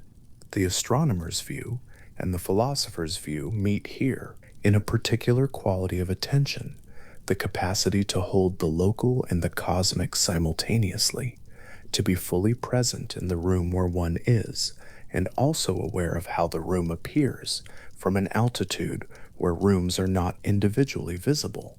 This double vision, which requires practice and a willingness to let the sense of personal centrality soften, is one of the things the Meditations returns to repeatedly across its 12 books. Not because Marcus has forgotten the view from above, because the mind, left to its own untended habits, drifts back down. The practice is the returning. The third practice is the Bifrön again, and its method runs in a direction the mind tends to resist, where the view from above asks for expansion, and where the naming of the dead asks for honest temporal reckoning. This practice asks for something that feels, on first encounter, almost perverse, the deliberate imagining of loss before it has occurred. The Stoics called it premeditatio malorum, the premeditation of what could go wrong, and it is among the most psychologically precise instruments Marcus inherited from the tradition he spent his life working to internalize. The resistance the practice meets is understandable. The ordinary mind tends to move in the opposite direction, away from the imagined loss, toward the reassuring belief that things will hold, that what is present now will remain present, that the expected continuity of life is the reliable baseline against which disruption is the exception. This belief is not irrational. Most days it is borne out. Most mornings, what was there the night before is still there. But the belief, when held without examination, produces a specific kind of fragility, the fragility of a mind that has built its sense of stability on the assumption that things will not change, and that meets change when it arrives as a collapse of the world rather than a feature of it. What the premeditation practice does, steadily and without drama, is to fill in the gap between expectation and reality in advance. Not by producing anxiety about the gap, that would be a misuse of the practice, but by letting the mind visit, in a calm and philosophical spirit, the territory that lies beyond the assumed continuity. The meal that is present now was not always present and will not always be present. The company that is pleasant now has the character of all company, mortal, temporary, subject to the ordinary alterations of a world in which nothing persists unchanged. This is not a counsel of suspicion or coldness. It is a counsel of accurate seeing. Marcus writes the instruction, when kissing a child or a spouse, remember that this is a mortal being. The sentence has alarmed readers across many centuries because it sounds like a withdrawal from love, as though the philosophical move required here is to hold the love at arm's length, to protect the self from future loss by refusing full investment in the present. But this is the opposite of what the practice achieves when it is actually practiced. The full acknowledgement of impermanence and the full presence of love in the same moment do not cancel each other, they intensify each other. What is genuinely temporary is also genuinely precious. The mind that forgets the temporariness tends to take the presence for granted. The mind that holds both at once is capable of a quality of attention that neither coldness nor naive permanence can produce. The practice of premeditatio is, in the end, a practice of honesty about the actual structure of the world, a structure in which everything that can be lost eventually is, and in which the mind has a choice between being surprised by this repeatedly and painfully or being prepared for it, not in the sense of being untouched, but in the sense of being capable of receiving what comes with equanimity rather than collapse. The Stoics were precise about the difference between the response of the unprepared mind and the response of the practiced one. Both feel loss. The practiced mind meets the feeling from a stable ground that has not been eroded by the shock of the unexpected. There is something in this practice that anticipates, across the long distance of 18 centuries, What careful students of the mind in a later era would rediscover through different methods and different language that the mind which has rehearsed difficulty develops a tolerance for it, that the mind which has only avoided difficulty cannot possess. Exposure, undertaken deliberately and at a manageable scale, builds a capacity that avoidance cannot. The Stoics arrived at this not through experiment, but through philosophical observation of what produced genuine equanimity in the people they watched most closely, and their conclusion was that the preparation of the mind was more reliable than the management of circumstances. The fourth practice works in the dimension of time rather than scale or expectation, and it is among the most insistently repeated in the 12 books of the Meditations. Marcus returns to it, the way someone returns to a window, not because the view changes, but because the habit of looking out. It clarifies something about the room one is standing in. The practice is the return of attention to the present moment, not as a technique for emptying the mind of all content, but as a philosophical claim about where one's life actually is at any given instant, as opposed to where the habitual mind tends to locate it. The past is a sequence of moments that have each become fixed, unreachable, settled into the permanent record of what happened. Nothing can be done about any of it, which is not a tragic observation, but simply an accurate one. The future is a sequence of moments that have not yet arrived, that will be shaped by what is done now, but cannot be inhabited in advance. Every attempt to live in the future is technically and literally a kind of fiction, a story told about events that have not yet become real.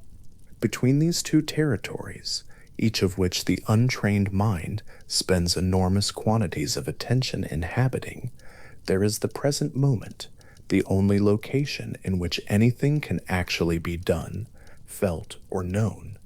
Marcus writes in his private notebook something close to, "Time is a river of vanishing moments, and each one flows past and is gone, and the present is no sooner present than it is already past." This is Heraclitean. The image arrives from Heraclitus, the pre-Socratic philosopher who noticed the river and the impossibility of stepping into the same one twice, and whose insight the Stoic tradition had already absorbed into its understanding of the cosmos as a place of constant flux ordered by the Logos. But Marcus is not citing Heraclitus the way a scholar cites a source. He is thinking with Heraclita words, because he has made those words his own, because the image of the river and the vanishing moment is for him not a philosophical reference, but a description of what he actually sees when he looks at the texture of his own experience. The philosophical claim that the present is the only moment one actually inhabits is, when genuinely held rather than merely acknowledged, a significant reorientation of where one keeps one's attention. The list of things that need to happen next month, the record of things that went wrong last year, the anticipation of consequences not yet arrived, and the rehearsal of resentments already past. All of this, when examined honestly, is activity the mind is performing in the present about things that are not present. The mind is in the present moment. It cannot be elsewhere, but it can spend that presence on things that are not present. And this, Marcus observes with calm persistence across his notebooks, is the ordinary condition of the unexamined mind. The return to the present moment is not a demand for the mind to empty itself of all concern about the future or all memory of the past. It is a demand for a kind of proportion, the same proportion the view from above restores, and the same proportion the memento mori restores, but achieved through a different angle. The past and future are real in the ways that are appropriate to them. The past as the record of what shaped the present, the future as the horizon that gives present actions their direction. But neither is the location of the present action, which is happening here and now, and which will be whatever it is, regardless of how much of the mind is simultaneously elsewhere. There is a particular quality to Marcus's repeated insistence on this point that suggests it was not a principle he had resolved. A philosopher who has fully integrated a practice does not return to reminding himself of it with such frequency and with such evident urgency. The urgency in the meditation's treatment of the present moment is the urgency of a man who knows where his attention belongs and finds it regularly and without particular drama somewhere else. The reminders are not performances of wisdom. They are the actual work of a mind that has not yet finished the project of aligning what it knows with how it lives, and that has found the most honest response to that gap is to keep returning without self-reproach and without impatience to the reminder. The notebook is the instrument of the return. The act of writing the reminder is itself the return. The stylus touching the wax, the hand moving, the specific present moment of that physical action being exactly what the philosophical instruction points toward. Marcus writes in the present. In the present, he writes about the present. The practice and the writing of the practice are not separate activities. The fifth practice is the one Marcus returns to at the deepest level, the one that underlies the others the way the ground underlies a house, not visible in ordinary movement through the rooms, but present in the stability of everything that stands on it. The scholar Pierre Hadot, who spent decades reading the Meditations with the close attention of someone for whom philosophy was not academic but lived, identified it with a phrase that has stayed with later readers, the inner citadel. The phrase is Hadot's, not Marcus's, but what it describes is unmistakably present on almost every page of the 12 books. The Stoics called the governing faculty of the mind the hegemonikon, the ruling part, the seat of rational judgment, the place from which one looks out at the world and makes the assessments that determine how one acts.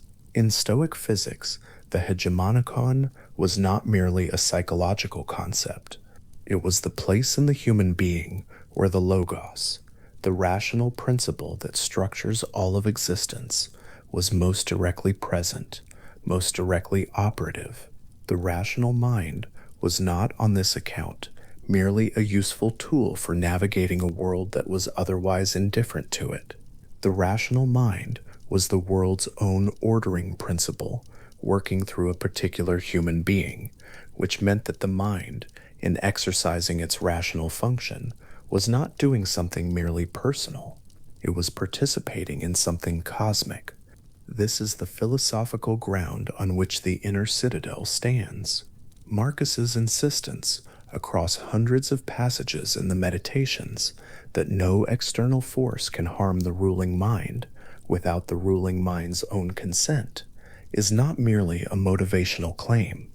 It is a claim grounded in Stoic physics, the hegemonikon, as the part of the human being most aligned with the logos, possesses a stability that material forces cannot breach, because material forces and the rational judgment that assesses them are operating in different registers.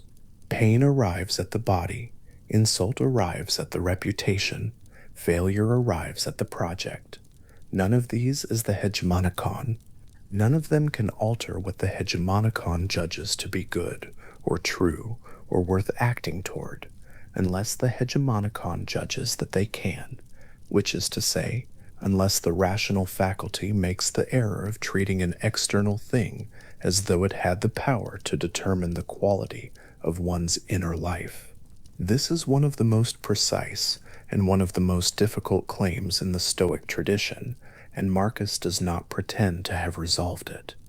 He returns to it with the same frequency and the same evident incompleteness as he returns to all the others, the same gap between the principle clearly articulated and the principle fully lived.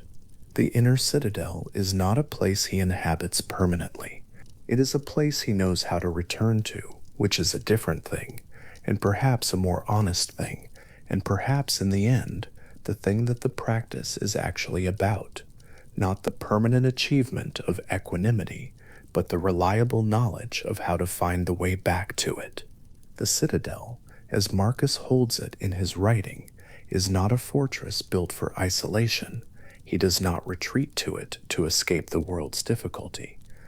He carries it with him through the world's difficulty, the way one carries a particular quality of attention through the noise of a crowded room, not by refusing to hear the noise, but by maintaining, through the noise, the thread back to the still place at the center of one's own perceiving. The image that settles most naturally around it is not martial. Despite the military metaphor of citadel, it is more domestic than that, and more intimate. At the center of a house there is a room that does not face the street. Whatever moves through the outer rooms, the sounds of the city, the weather coming in under the door, the traffic of daily administration and daily obligation, this room continues. Its light is its own. The noise is audible from here, but not identical with here. The person in the room can hear everything and is not the same thing as the noise. That is the inner citadel, as a felt reality rather than a philosophical proposition. A room at the center that continues to hold its light, regardless of what moves through the surrounding dark. Marcus governs from this room, not always successfully, not with a serenity he never claims to have achieved.